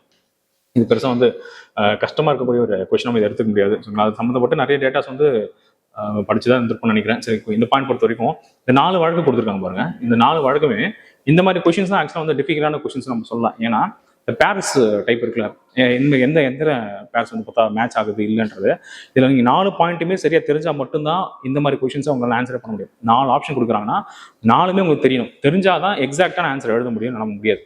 இந்த ஆப்ஷன் எலிமினேஷன் மெத்தட் வந்து இந்த டைப் ஆஃப் கொஸ்டினுக்கு பொருந்தாது. ஸோ இந்த 4 வழக்குகள் இருக்கு. 4 வழக்குமே பொதுவாக எதை சம்மந்தப்பட்டது அப்படின்னா முகவரை சம்மந்தப்பட்டு இருக்கக்கூடிய ஒரு வழக்குகள் தான். சரியா? பார்க்கலாமா? முகவரை அப்படின்றது அரசியலமைப்புடைய ஒரு பகுதி அல்ல அப்படின்னு சொல்லி ஒரு ஸ்டேட்மெண்ட் கொடுத்துருப்பாங்க. வழக்கில் தீர்ப்பு வந்திருக்கும். அதான் பெருபாரி கேஸ் 1960. இது ஒரு பேர் வந்து கரெக்டா மேட்ச் ஆயிருக்கு. சரி, இதுக்கு அடுத்தது எந்த வழக்கு வந்துச்சு அப்படின்னு பார்த்தீங்கன்னா 1973 கேசவந்த பாதி வழக்கு. பாருங்க, 73 கேசவந்த பாதி வழக்கு. சரியா? இது முகவரையில் வந்து பார்த்தா அரசு போன்ற பகுதி தான் அப்படின்னு சொல்லியிருப்பாங்க. இது வந்து 1973. அப்போ இது வந்து தப்பா மேட்ச் ஆயிருக்கு. ஓகேவா? அடுத்தது 1994 எந்த வழக்கு பார்த்தா எஸ்ஆர் பாம வழக்கு. இதுவும் வந்து பார்த்தா முகவரி அப்படின்றது அரசு ஒரு பகுதி தான் அப்படின்னு சொல்லியிருப்பாங்க. அப்போ இதுவும் இந்த தப்பா தான் மேட்ச் ஆயிருக்கு. எல்ஐசி வழக்கு தான் வந்து பார்த்தா 1995 95 போட்டிருப்பாங்க. Preamble is an integral part of the constitution. ஒரு ஒருங்கிணைந்த பகுதி முகவரி அப்படின்றது குறிப்பிடப்பட்டிருக்கும். அது எல்ஐசி வழக்கு 1995. சரியா? இப்போ 73 கேசவந்த பாதி வழக்கு, 94 எஸ்ஆர் பாம வழக்கு, எல்ஐசி வழக்கு வந்து பார்த்தா 1995. அப்போ கரெக்டாக எக்ஸாக்டா மேட்ச் ஆகிருக்கிறது பெர்பாரி வழக்கு மட்டும்தான் 1960 கரெக்டா இருக்கு. ஆப்ஷன் 1 மட்டும் தான் இருக்கு. அப்போ ஒரு இணை மட்டும் தான் இடத்துல சரியா பொருந்திருக்கு. அப்போ இதுல கொஸ்டினை பொறுத்தவரைக்கும் சரியாக பொருந்தது எது அப்படின்னு கேட்டிருக்காங்க. சரி, இப்போ ஆப்ஷன் 1 ஒரே ஒரு பாயிண்ட் மட்டும் தான் இருக்கு. ஆப்ஷன் வந்து ஏன்றதை நம்ம புரிஞ்சுக்கலாம். சரியா? ஓகே, அடுத்த கேள்வி போலாமா? அடுத்த 30th கொஸ்டின் பாருங்க. The termination of citizenship by union government. So எந்த ஒரு காரணத்துக்காக வந்து பார்த்தீங்கன்னா குடியுரிமை அப்படின்றத நம்ம என்ன செய்வோம் அப்படின்னா கட்டாயமா முடிவுக்கு கொண்டு வரும் இல்லையா? முடிவுக்கு கொண்டு வரது என்ன மாதிரி காரணத்துல அப்படின்றதா இருக்கு. ஒரு பாயிண்ட் பாருங்க. Obtained citizenship by fraud or misrepresentation. ஒரு மோசடி பண்ணி அந்த தவறான பிரதிநிதித்துவத்தை கொடுத்து நம்ம குடியுரிமை வாங்கியிருப்போம் அப்படின்னா, வெளிநாட்டுல இருந்து ஒருத்தர் வந்து இந்தியாவில் குடியுரிமை வாங்கியிருக்காருல்ல, அவரு சரியான டாக்குமெண்ட்டை ப்ரொவைட் பண்ணாம ஒரு ஃப்ராடு வேலை பண்ணி அந்த குடியுரிமை வாங்கியிருந்தாரு அப்படின்னா பிற்காலத்தை தெரிய வரும்போது அந்த குடியுரிமை நம்ம என்ன பண்ண புரியும். ஸோ முதல் பாயிண்ட் கரெக்ட். ஓகே, 2வது பாயிண்ட் பாருங்க. இந்திய அரசுக்கு துரோகம் அல்லது விசுவாசமோடு இல்லாதிருத்தல் அப்படின்றது. சரிங்களா? விசுவாசமா இன்மையோடு, சரிங்களா, விசுவாசமா இல்லாம இருக்கிறது இல்ல, நம்ம வந்து துரோகம் செய்யக்கூடிய ஏதாவது ஒரு சில விஷயத்தை வந்து பார்த்தா இந்திய அரசுக்கு துரோகம் செய்யறோம், ஏதாவது ஒரு சில விஷயத்தை செய்யறோம் அப்படின்னா அந்த பாயிண்ட்லயும் வந்து பார்த்தா நம்ம குடியுரிமை படிச்சிடும். ஓகே, போர் நடக்குதுன்னு வச்சுக்கோமே, நம்ம நாட்டுக்கும் இன்னொரு நாட்டுக்கு போர் நடக்குது. போர் நடக்கும்பொழுது அந்த எதிரி நாட்டுக்கு ஏதாவது ஒரு வகையில் வந்து நீங்க உதவி செய்யற மாதிரி எதாவது செஞ்சுட்டீங்க, இல்லை ஏற்றுமதி இறக்குமதி அந்த மாதிரி ஏதாவது ஒரு சில விஷயங்கள் செய்யறீங்க அப்படின்னா அந்த காரணத்தை கொண்டு உங்களுடைய குடியுரிமை பறிக்கப்படும். அவங்க சட்டவிரோதமாக நீங்க வர்த்தகமோ வணிகமோ அவங்க செய்யக்கூடாது. அந்த நாட்டோட உங்க தொடர்பு நீங்க இருக்கக்கூடாது. ஸோ அது ஒரு முக்கியமான ஒரு பாயிண்டா அங்க பார்த்துக்கலாம். இயல்பு குடியுரிமை மூலம் பெற்றக்கூடிய ஒரு நபர் பண்ணல. இப்போ இந்த நேச்சுரலைசேஷன் மூலியமா இயல்பு குடியுரிமை மூலியமாக ஒரு நபர் வந்து ஒரு வெளிநாட்டவர் இந்தியாவுக்கு வந்து குடியுரிமை வாங்கியிருக்கிறார் அப்படின்னா ஒரு 5 வருஷத்துக்குள்ள நீங்க வந்த உடனே நீங்க கையை கால வச்சு கம்பெனி இல்லாம ஏதோ ஒரு விஷயத்த பண்ணி 2 வருஷம் ஜெயிலுக்கு போயிட்டீங்கன்னா அந்த காரணத்துக்காகவே உங்க குடியுரிமை பறிக்கப்பட்டோம். புரிஞ்சாங்க பாருங்க. If the citizen within 5 years after registration or naturalisation, நீங்க வந்து பதிவு பண்ணி வாங்கியிருப்பீங்க இல்ல இயல்பு மூலியமா வாங்கியிருக்கீங்கன்னு வச்சுக்காம பாருங்க, has been imprisoned in country for 2 or more years, 2 அல்லது 2க்கு மேற்பட்ட ஆண்டுகளுக்கு நீங்க வந்து ஒரு ஜெயில் தண்டனை வாங்கிட்டீங்க அப்படின்னா அதே கருத்தை எடுத்து அதே ஒரு பாயிண்டை எடுத்துட்டு உங்களுக்கு குடியுரிமை அவங்க பறிச்சிருவாங்க. ஸோ இது எல்லாமே வந்து பார்த்தா இந்த டைப்புக்குள்ள வரும். சரிங்களா? இது எதில் வந்துடும்? இந்த பாயிண்ட் பொறுத்த வரைக்கும் பாருங்க, இந்திய அரசு ஒரு இந்திய குடியுரிமை கட்டாயமாக முடிவுக்கு கொண்டு வருதுன்னு ஒரு பாயிண்ட் இருக்குல்ல. இப்போ முடிவு கொண்டு வரதுல இருக்கக்கூடிய இந்த 4 பாயிண்ட்டுமே உண்டு.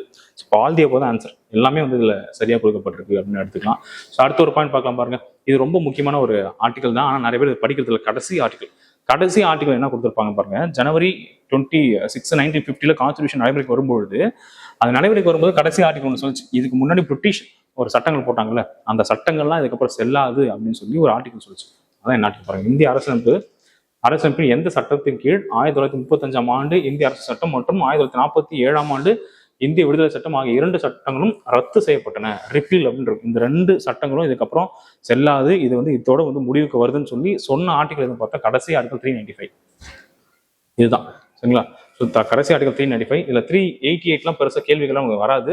அன்னைக்கு இருக்கக்கூடிய அந்த தற்காலிக பாராளுமன்றம் இருக்கும், ப்ரொவின்ஷியல் லெகிஸ்லேச்சர் இருக்கும் இல்லையா, அந்த ப்ரொவின்ஷியல் லெகிஸ்லேச்சர்ல இருக்கக்கூடிய வேகன்சிஸை ஃபில் பண்றதுக்கான ஆர்டிகலா இருந்துச்சு 388. ஸோ அது வந்து பெருசா இப்போ இம்பாக்ட் கிரியேட் பண்ணாது. வேற என்ன தேவைன்னா 368 நம்ம கண்டிப்பா தேவை. பகுதி 20 இருக்குல்ல, பார்ட் 20 ஆஃப் த கான்ஸ்டிடியூஷன், சட்ட திருத்தம் இருக்குல்ல. சட்ட திருத்தம்ன்றது 2/3 மெஜாரிட்டில 2 முறையில பண்ணலாம். ஆக்சுவலா வந்து பார்த்தா constitution amendment act can be done 3 ways. அது கரெக்ட் தான்.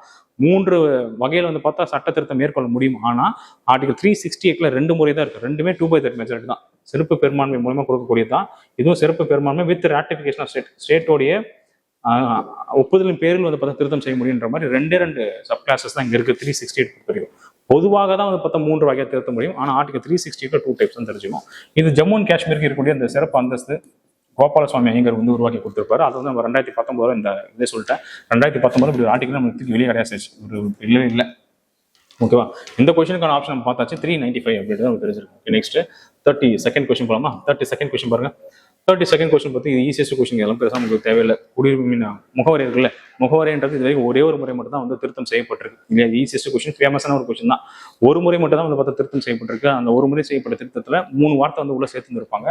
அதான் கொடுத்துருக்காங்க, சமதர்மம் சமய சார்பற்ற ஒருமைப்பாடு அப்படின்ற ஒரு வார்த்தை வந்து பார்த்தா கொடுத்துருப்பாங்க. ஸோ இதான் வந்து பாயிண்ட் பாருங்க. இதுல வந்து பாத்தீங்கன்னா 42வது சட்டத்தின் மூலமா திருத்தப்பட்டிருக்குன்னு சொல்லியாச்சா, அந்த திருத்தப்பட்டதுல இந்த 3 வார்த்தை உள்ள சேர்த்திருக்காங்க. அவ்வளவுதான். ஸோ இப்போ சரியான விளக்கமா இருக்கான்னு பார்த்தா எக்ஸாக்டா 2 ஒரே விஷயத்த கரெக்ட் லைன் மாறாம பேசுது. 2 சரி, அதுக்கான சரியான விளக்கமும் ஆகும் அப்படின்றது நீங்க எடுத்துக்க வேண்டியதான். Easiest question. இதுல பெரிய ஒரு எக்ஸ்பிளனேஷனும் உங்க வேலை இருக்காதுன்னு தான் நினைக்கிறேன். ஓகே, இந்த பாயிண்ட் வந்துடலாம். இது வந்து குரோனாலஜிக்கல் ஆர்டர் பண்ண சொல்லிருக்காங்க. மொத்தமா நான் சொன்ன மாதிரி 7 விதமான உரிமைகள் இருந்துச்சு ஆரம்ப காலகட்டத்தில். ரைட் டு ப்ராப்பர்ட்டியை தூக்கிட்டோம். மீதி எத்தனை விதமான உரிமைகள் இருக்குன்னா 6 விதமான உரிமைகள் இருக்கு. இது சம்மந்தப்பட்ட ஆர்டிகல் ரேஞ்சஸுமே நமக்கு தேவை. சரி, ஃபர்ஸ்ட் ஈக்குவாலிட்டி தான் அது சொல்லிருப்பாங்க. சமத்துவ உரிமை ஆர்டிகல் வந்து 14ல இருந்து இந்த இடத்துல வந்து பார்த்தா 18 வரைக்கும் இருக்கும். சரிங்களா? இது ஒரு பாயிண்டா. இதுக்கு அடுத்து என்ன ஆர்டிகல்? ரைட் டு ஃப்ரீடம், சுதந்திர உரிமை. இதுல 19ல இருந்து 22 வரைக்கும் இருக்கும். அதுக்கப்புறம் சுரண்டலுக்கு எதிரான உரிமை தான் வந்து பார்த்தா 23 and 24. ஓகேவா?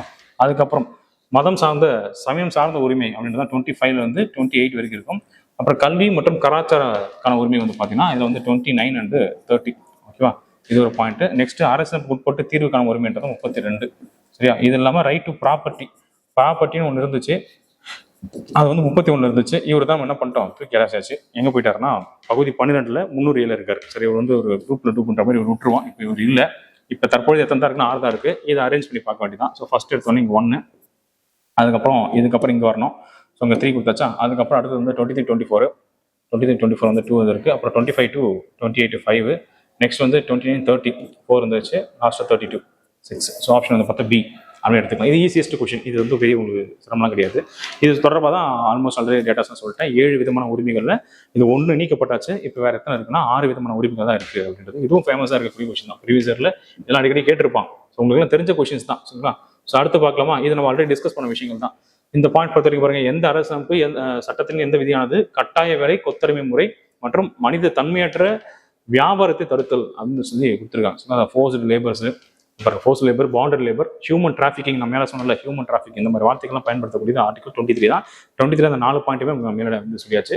24 பொறுத்த வரைக்கும் சைல்டு லேபரை பற்றி டிஸ்கஸ் பண்ணக்கூடியது. 22 நம்ம மேலே வந்து உங்களுக்கு சொல்லிட்டு அரெஸ்ட் அண்ட் டிடென்ஷன், கைது செஞ்சு காவல் வைக்கிறதுக்கான எதிரான உரிமை இருந்தது. 21 பற்றி நம்ம மேலே டிஸ்கஸ் பண்ண முடிச்சிட்டோம். Right to life and personal liberty, nearly 39 types of rights வந்து பல்வேறு தீர்ப்புகள் மூலியமாக உள்ள இருக்கு அப்படின்னு சொல்லி பார்த்துருக்கோம். ஸோ ஒரு டேரக்ட் கொஸ்டின் ஆர்டிகல் வந்து பார்த்தா 23 அது மேலே ஆல்ரெடி பார்த்தனால அடுத்த ஒரு பாயிண்ட் போகிறேன். இப்போ இந்த பாயிண்ட் வரலாம். பகுதி 3 இருக்கக்கூடிய மேட்ச் த ஃபாலோயிங் கொஸ்டின் இது. ஆர்டிகல் 12 என்ன சொல்லுது அப்படின்னு சொல்லி பார்க்கலாம். ஏற்கனவே ஆர்டிகல் 36 நம்ம சொன்னல அரசு என்பதுக்கான விளக்கம் சொன்னால அது எக்ஸாக்டா ஃபர்ஸ்ட் எங்க கொடுத்துருப்பாங்க ஆர்டிகல் 12 தான் கொடுத்துருப்பாங்க. ஸோ பாருங்க இந்த பாயிண்ட்ல அரசு என்பதற்கான வரையறை அதான் கொடுத்துருப்பாங்க. Definition of state. ஆர்டிகல் 12க்கும் 36க்கு ஏதாச்சும் டிஃபரன்ஷியேஷன் இருக்கான்னு பார்த்தா ஒரு டிஃபரன்ஷியேஷன் கிடையாது. ஆர்டிகல் 12 36 ரெண்டு சேம் தான்.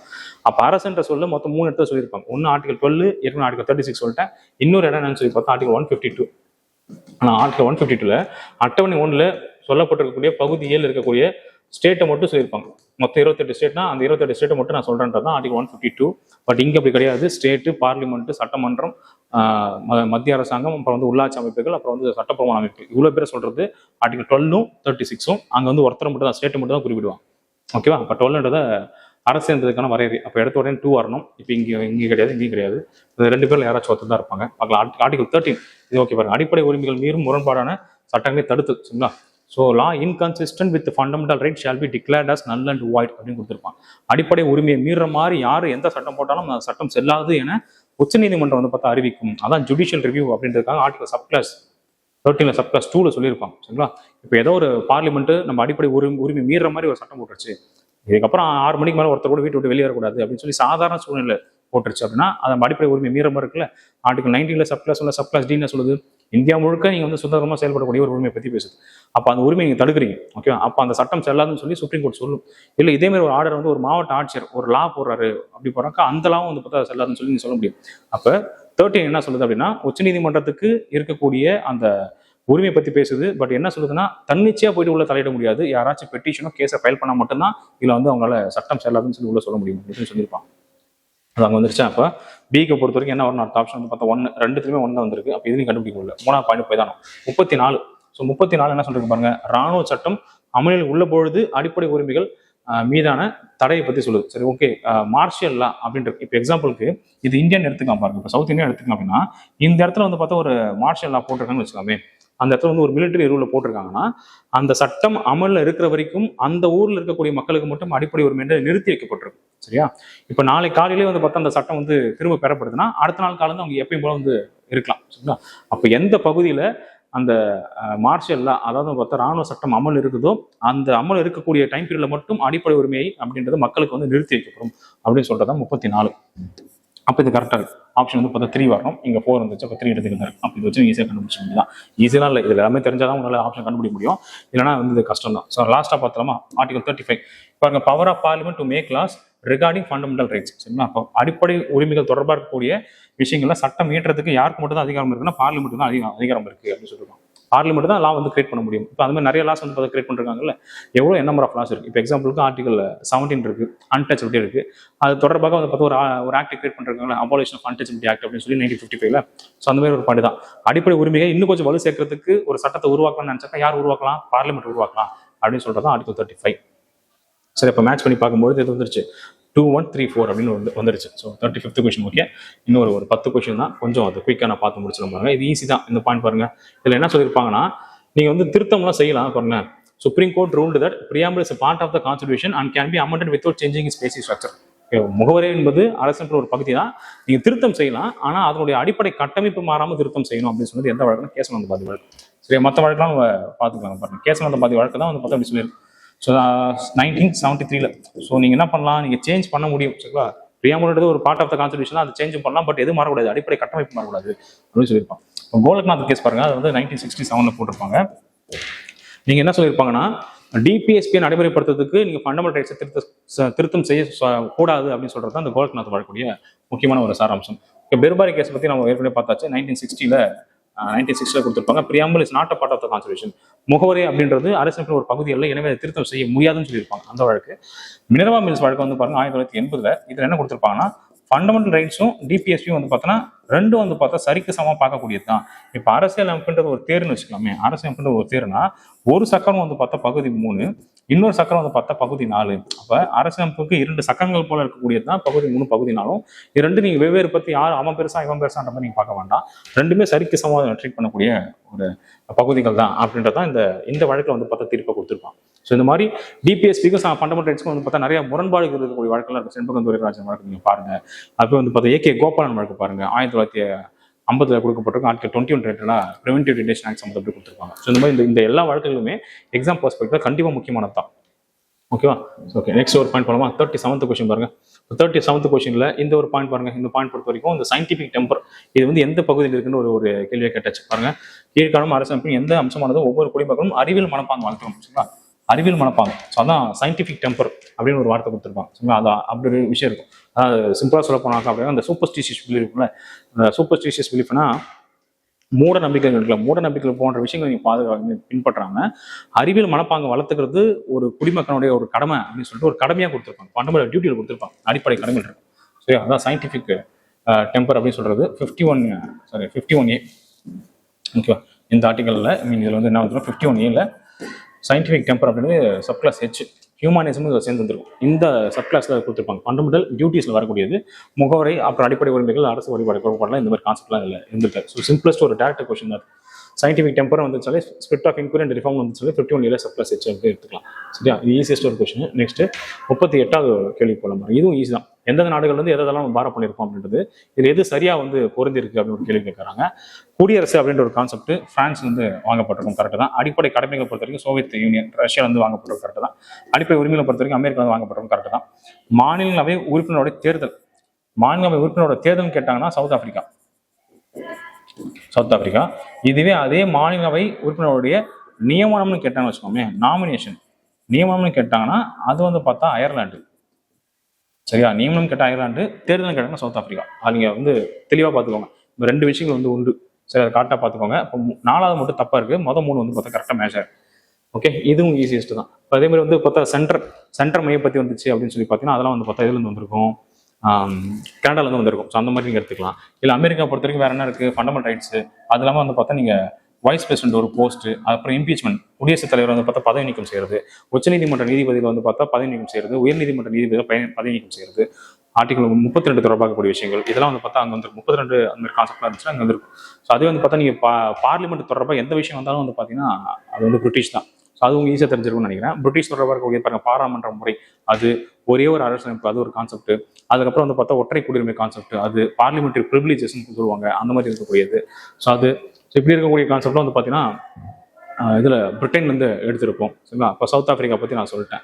வேறனாக்கா Germany suspension of fundamental rights during national எமர்ஜென்சின்னு இருப்பாங்க. இப்போ தேசிய நெருக்கடி காலகட்டத்தில் அடிப்படை உரிமையை நிறுத்தி வைக்கிறது, அது ஜெர்மனி வந்து எடுக்கப்பட்டிருக்கும். ஸோ பல்வேறு விஷயங்கள். ஆஸ்திரேலியா பார்த்தா ஜாயின்ட் சிட்டிங், கூட்டம் அப்படின்ற ஒரு விஷயம், பொதுப்பட்டியல் ஒரு கான்செப்ட் அங்கேருந்து எடுத்திருப்போம். இல்லை ட்ரேடு பற்றி பேசியிருக்கோம்ல, அதெல்லாம் ஆஸ்திரேலியா எடுக்கப்பட்டிருக்கும்.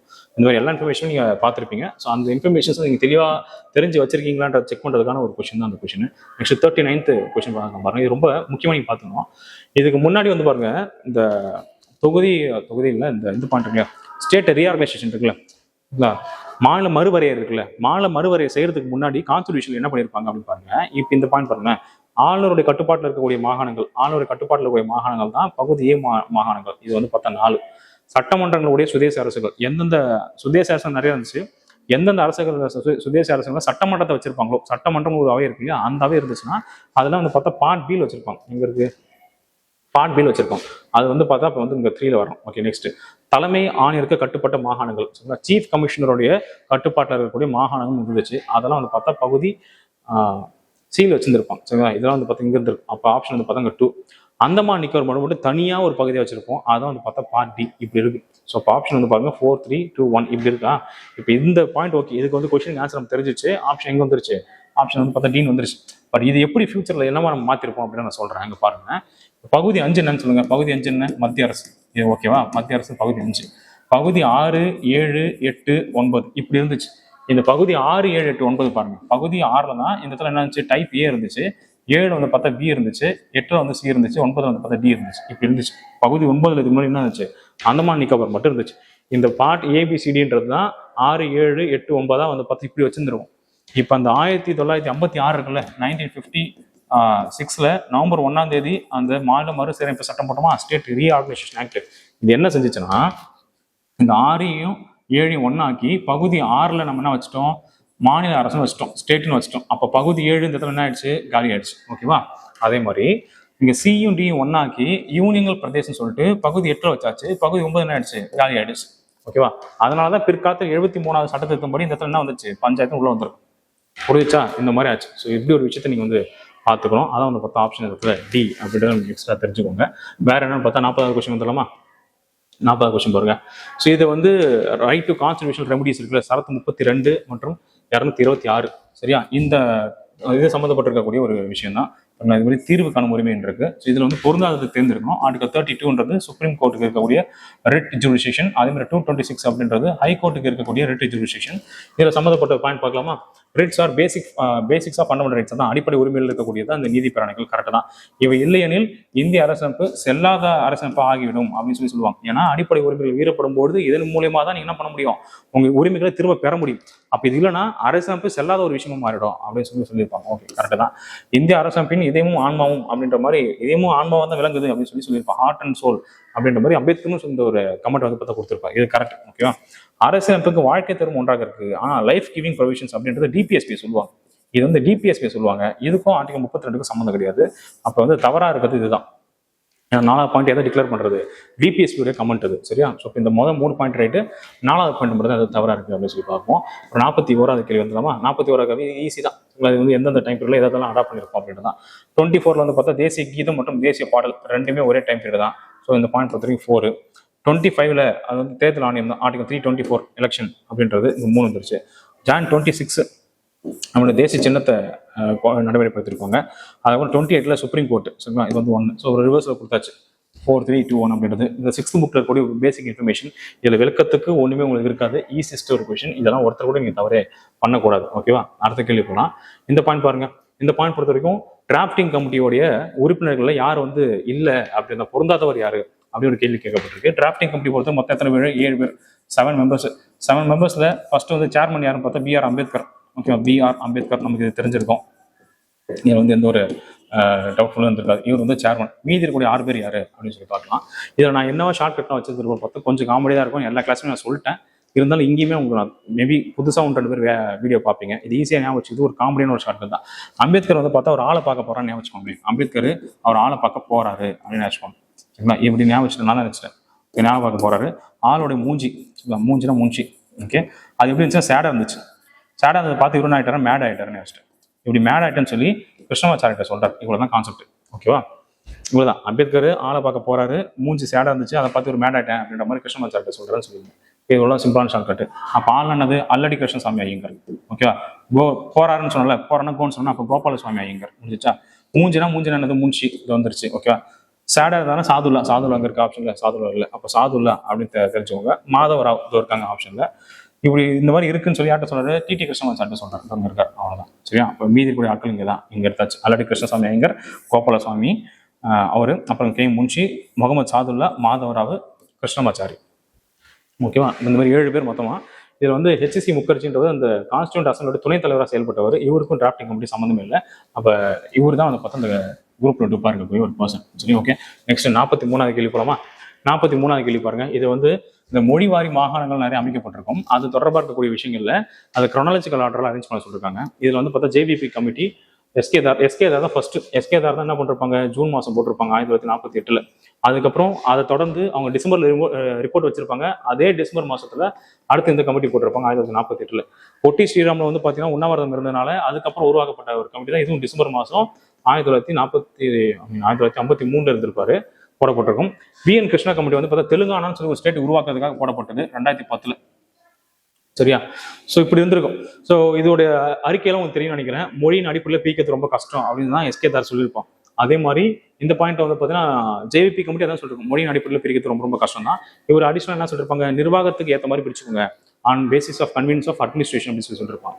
பசுலி தான் கடைசியில் வந்து பார்த்தா மொழியின் அடிப்படையில் பிரிக்கலாம். பட் ஒரு மாநிலத்தில் ஒரு மொழி தான் கான்செப்ட் பிரிக்க முடியாது. ஒரு மாநிலத்தில் பல்வேறு மொழிகள் கூட மேபி பேசலாம் அப்படின்னு சொல்லியிருப்பாங்க. ஸோ இதுதான் அதோடைய ஸ்ட்ரக்சர் மீன் இயர்ஸ். ஸோ இயர் பார்க்கும்போது ஃபர்ஸ்ட் யார் வந்திருக்காங்க? எஸ்கேதார். ஸோ 4 ஃபர்ஸ்ட் வந்துருச்சா? அது ஜூனு, இது டிசம்பர். அடுத்து வந்து பார்த்தா 1. நெக்ஸ்ட் வந்து 53 இயர். ஸோ 2வது பாயிண்ட். கடைசியாக வந்து பார்த்தா 2010 தெலுங்கானா பிரிக்கிறதுக்காக போடப்பட்ட ஒரு கமிட்டி தான் இந்த கமிட்டி. ஸோ இது வந்து லாஸ்ட் ஆப்ஷன் வந்துருச்சு. ஆப்ஷன் வந்து பார்த்தா B. ஓகேவா? இதெல்லாம் கொஞ்சம் நீங்க தெளிவாக தெரிஞ்சதான் ஆன்சர் பண்ண முடியும். ஓகே, நெக்ஸ்ட் அடுத்த ஒரு பாயிண்ட் போலாமா?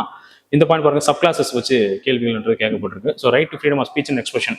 எது சரியா இருக்குன்னு பார்த்தா இதுதான் சரியா இருக்கு. பேச்சு மற்றும் கருத்துக்களை வெளியிடக்கூடிய உரிமை அப்படின்றது சப் கிளாஸ் 1A. இது ஓகே தான். நெக்ஸ்ட் இந்தியாவின் எந்த பகுதியும் சென்று வர உரிமை. எந்த பகுதியிலும் சென்று வரும் உரிமைன்றது D. Right to move freely with இந்த டெரிட்டரி ஆஃப் இந்தியா, எங்கே வேணால் நீங்கள் போயிட்டு வரலாம் அப்படின்னு சொல்கிறது. நெக்ஸ்ட் ஆயுதங்கள் இன்றி அமைதியாக கூடுவது உரிமை. ஸோ இது வந்து பார்த்தீங்கன்னா பி, அமைதியாக வந்து பார்த்தா ஆயுதம் இல்லாமல் நீங்கள் பொது இடத்துல கூடலாமான்னு பார்த்தா கூட முடியும். ஓகே, நெக்ஸ்டா சங்கங்கள் மற்றும் கூட்டுறவு அமைப்புகள் அமைக்க உரிமைன்றது இங்கே வந்து சி. சரி, அதான் இன்டர்சேஞ்சாக இருக்குது. அப்போ சரியாக இருக்கிறது இங்கே மட்டும்தான். ஓகேவா? அதுக்கப்புறம் வந்து பார்த்தா நீங்கள் எந்த இடத்துல வேணால் போயிட்டு வந்து பார்த்தா நீங்கள் தங்கலாம் அப்படின்னு சொல்கிறது வந்து பார்த்தா இ. அதுக்கப்புறம் எந்த ப்ரொஃபஷன் வேணால் நீங்கள் செய்யலாம்னு சொல்கிறது வந்து பார்த்தாக்கா ஜி வந்துடும். ஓகே, ஈன்றது எந்த இடத்துல போய் நீங்கள் வந்து தங்க முடியும் அப்படின்னு சொல்கிறதும். எஃப் வந்து பார்த்தா ப்ராப்பர்ட்டியும் இருந்துச்சு. இதை நம்ம என்ன செஞ்சிட்டோம் அப்படின்னு பார்த்தீங்கன்னா 44 சட்டத்திற்கு மூலியமாக நீக்கியாச்சு. இதே நம்ம நீக்கிட்டோம் 1978. இதையும் நீக்கி தான் நம்ம கொண்டு போயிட்டு அந்த இடத்துல 307 கொண்டு போய் போட்டிருப்போம். நெக்ஸ்ட் ஜின்றது எந்த ப்ரொஃபஷன் எந்த வேலையை வேணால் நீங்கள் செய்யறதுக்கான உங்களுக்கு உரிமை இருக்குது அப்படின்னு சொல்கிறது தான் ஜி. ஸோ இந்த மாதிரி மொத்தம் இதுலேயும் வந்து பாருங்கள், இதுலேயுமே 7 உரிமை இருந்துச்சு. அதே மாதிரி அந்த 44 சட்டத்திற்கு அப்புறமா தான் வந்து பார்த்தா 6 உரிமை மாறிடுச்சு. அப்போ 90லுமே இனிஷியல் எத்தனை உரிமைகள் இருந்துச்சு? 7 ரைட்ஸ் இருந்துச்சு. ப்ரெசென்ட்டாக இதுலேயுமே எவ்வளோ ரைட்ஸ் தான் இருக்குன்னு பார்த்தா 6 ரைட்ஸ் தான் இருக்குது. ஸோ அதையுமே நான் தெளிவாக தெரிஞ்சுக்கலாம். இறுதி கொஷின் போமா, லாஸ்ட். இப்போ லாஸ்ட் கொஸ்டின் இவர் தான் போல் இருக்கு. அதே பாயிண்ட் தான் பாருங்க. இப்போ தானே சொன்னோம் நம்ம அதை. இந்த பாயிண்ட் பாருங்க, 44வது சட்டத்திருத்தம் தான் என்ன பண்ணுச்சுன்னா இந்த ரைட் டு ப்ராப்பர்ட்டி இருந்துச்சுல்ல, இந்த ரைட் டு ப்ராப்பர்ட்டி ஆர்டிகல் 31 இருந்துச்சா, 31 இருந்துச்சு. இப்போ நான் சொன்னல article 19 sub clause 1 sub clause F இங்கே இருந்துச்சு. இதையும் தூக்கிட்டு தான் கொண்டு போயிட்டு எங்கே வச்சிட்டோம், ஒரு லீகல் ரைட்டா ஆர்டிகல் 300A பார்ட் 12 வச்சிட்டோம். சரியா, இதை வச்சுட்டோம். எதுக்கு இப்படி ஒரு வேலையை பண்ணோம் அப்படின்றது, எதுக்கு இப்படி ஒரு வேலையை பண்ணோம் அப்படின்னா நிறைய மக்களுக்கு வந்து செய்ய வேண்டிய நிறைய விஷயங்கள் இருந்துச்சு. இப்போ எக்ஸாம்பிளுக்கு டிபிஎஸ்பி இருக்கா, டிபிஎஸ்பியில் வந்து பாருங்க சொத்துக்களை நம்ம என்ன பண்ணோம், வளங்களை என்ன பண்ணோம், சரிசமம் பிரித்து தரணும் அப்படின்னு சொல்லிட்டு 39 சப் கிளாஸ் பி இருந்துச்சு. ஒரே இடத்துல வந்து பார்த்தா சொத்துக்கள் குவியறதையும் நீங்க தடுக்கணுன்றது 39 சப் கிளாஸ் சில இருந்துச்சு. ஸோ இந்த மாதிரி விஷயங்கள்லாம் இருக்கும்பொழுது அந்த ரைட் டு ப்ராப்பர்ட்டி அப்படின்றது ஒரு பெரிய ஒரு சட்ட சிக்கலாக இருந்துச்சு. அப்போ மக்களை வந்து பார்த்தா சமத்துவ கான்செப்ட் கொண்டு வரணும், ஈக்குவாலிட்டி கான்செப்ட் கொண்டு வரணும் அப்படின்னா ரைட் டு ப்ராப்பர்ட்டி இருக்கிற வரைக்கும், அடிப்படை உரிமையா இருக்கிற வரைக்கும் நம்மளால அதை செய்ய முடியாது. அதனால அடிப்படை உரிமையிலிருந்து நீக்கிட்டு சாதாரண ஒரு சட்ட உரிமையை வச்சுக்கலாம் அப்படின்ற ஒரு நோக்கத்துக்காக பண்ணப்பட்டது தான் அந்த 44வது சட்டத்திட்டத்தில் ரைட் டு ப்ராப்பர்ட்டின்ற ஒரு விஷயத்தை அடிப்படை உரிமையிலிருந்து தூக்கி பகுதி 12 போட்டிருக்கும். அந்த விளக்கம் தான் அங்கே கொடுத்துருக்காங்க. சரிங்களா, பாருங்க, நாட்டுடைய சமதர்ம கொள்கை இதை நிலைநாட்டுறதுக்கும் அரசுடைய பொது நலனுக்காக நில சீர்திருத்தங்கள் நிறைய செய்வதற்கு அந்த அடிப்படை உரிமையா இருக்கக்கூடிய அந்த சொத்துரிமையை தான் முட்டுக்கட்டையா இருக்கிறதுனால தான் அதை கொண்டு போய் நீக்கப்பட்டுச்சு. அதை நீக்கி தான் நம்ம என்ன பண்ணிட்டோம், பகுதி 12 பிரிவு 307 வச்சிட்டோம். இப்போ வந்து இது அடிப்படை உரிமையில இல்லை, சாதாரண சட்ட உரிமை இருக்கு அப்படின்னு சொல்றது தான். அப்போ இதுக்கு எக்ஸாக்டான விளக்கம் தான் அந்த பாயிண்ட். இப்போ தெளிவாக புரியும். கரெக்டாக ரெண்டுமே ட்ரூ தான். R is the correct explanation of A அப்படின்னு எடுத்துக்கலாம். சரிங்களா, அதுதான் ஒரு 45 கொஷின்ஸ். ஸோ 45 கொஷின்ஸ் வந்து பார்த்தா ரொம்ப டிஃபிகல்ட்டாலாம் நம்ம வைக்கல, மாடரேட்டாக தான் ஃபிக்ஸ் பண்ணிருக்கோம். சொல்லப்போனால் பிலோ ஆவரேஜ் தான் வந்து பார்த்தா நம்ம ஃபர்ஸ்ட் டெஸ்ட் அப்படின்றதுனால இப்படி கொடுத்துருக்கோம் ஜிஎஸ்னால. இது நீங்கள் ப்ராக்டிஸ் பண்ணுறதுக்கு வந்து மோரலஸ் வந்து பார்த்தா உங்களுக்கு கரெக்டாகவே இருக்கும்னு நினைக்கிறேன். ஸோ எங்கெங்கெல்லாம் மிஸ்டேக் பண்ணுறீங்கன்னு சொல்லி இந்த கொஷின்ஸில் பாருங்க. ஓகே, எந்த மாதிரி டாபிக்ஸை மிஸ் பண்ணுறீங்க, இந்த மேக்ஸ் ஆஃப் ஃபாலிங் போதா, இல்லை இந்த பேர்ஸ் கொஷினில் மிஸ்டேக் பண்ணுறீங்களா, அந்த மாதிரி குட்டி குட்டி விஷயங்களை நீங்கள் சரியாக ஆய்வு செஞ்சு பார்த்துட்டு அடுத்த டெஸ்ட்டுக்கு வந்து பார்த்தா சரி செஞ்சுட்டு போங்க. இந்த டெஸ்ட் பேட்சோட முக்கியமான நோக்கமே அதுதான். ஸோ எங்கே மிஸ்டேக் பண்ணுறோமோ அந்த மிஸ்டேக்ஸை சரி செய்யறது தான் வந்து பார்த்தா நம்மளுடைய சக்ஸஸ் வந்து அடங்கியிருக்கு. இது நான் தான் சொல்லி தான் உங்களுக்கு தெரியணும் இல்லவே இல்லை, எல்லாருக்கும் உங்களுக்கு தெரிஞ்சிருக்கக்கூடிய விஷயங்கள் தான். சரியா, அப்போ நிறைய கொஷின்ஸுக்கு கீழே நான் கமெண்ட்ஸும் சொல்லியிருக்கேன். கமெண்ட்ஸும் சொல்லுங்கள். டெஸ்ட்டை வந்து கடைசி வரைக்கும் எழுதுங்க. முக்கியமானது அதான். டெஸ்ட்டை வந்து கடைசி வரைக்கும் நான் 3 மணி நேரத்துக்கு சொல்லலை, அது அந்த கடைசி வரைக்கும் இல்லை, லாஸ்ட் டெஸ்ட் வரைக்கும் எழுதுங்க. ஓகேவா, இந்த செகண்ட் டெஸ்ட் தான் எண்ட் ஆஃப் த டெஸ்ட் இருக்குது. அந்த டெஸ்ட் வரைக்குமே கன்சிஸ்டன்சியாக படித்து எழுதுங்க. அதான் நீங்கள் முக்கியமாக பார்க்க வேண்டியது. அப்போ போக அப்போ தான் ஸ்பீட் இன்க்ரீஸ் ஆகும். ஸோ நினைவில் வைக்கக்கூடிய விஷயங்களும் வந்து பார்த்தா அப்போ தான் அடாப்ட் ஆகும் மைண்டு. ஸோ இதெல்லாம் நீங்கள் சரி பண்ணுறதுக்கு தான் இந்த டெஸ்ட் பேட்சை சக்ஸஸ்ஃபுல்லாக போங்க. அப்கமிங் எக்ஸாம்ஸில் கண்டிப்பாக நீங்கள் கிளியர் பண்ணுறதுக்கு அனைத்து விதமான விஷயங்களும் நீங்கள் முன்னேற்பாடு எடுப்பீங்கன்ற நம்பிக்கையில் ஒரு ஆல் தி பெஸ்ட் சொல்லிட்டு அடுத்த வீடியோவில் பார்க்கலாம். Thank you so much. All the best.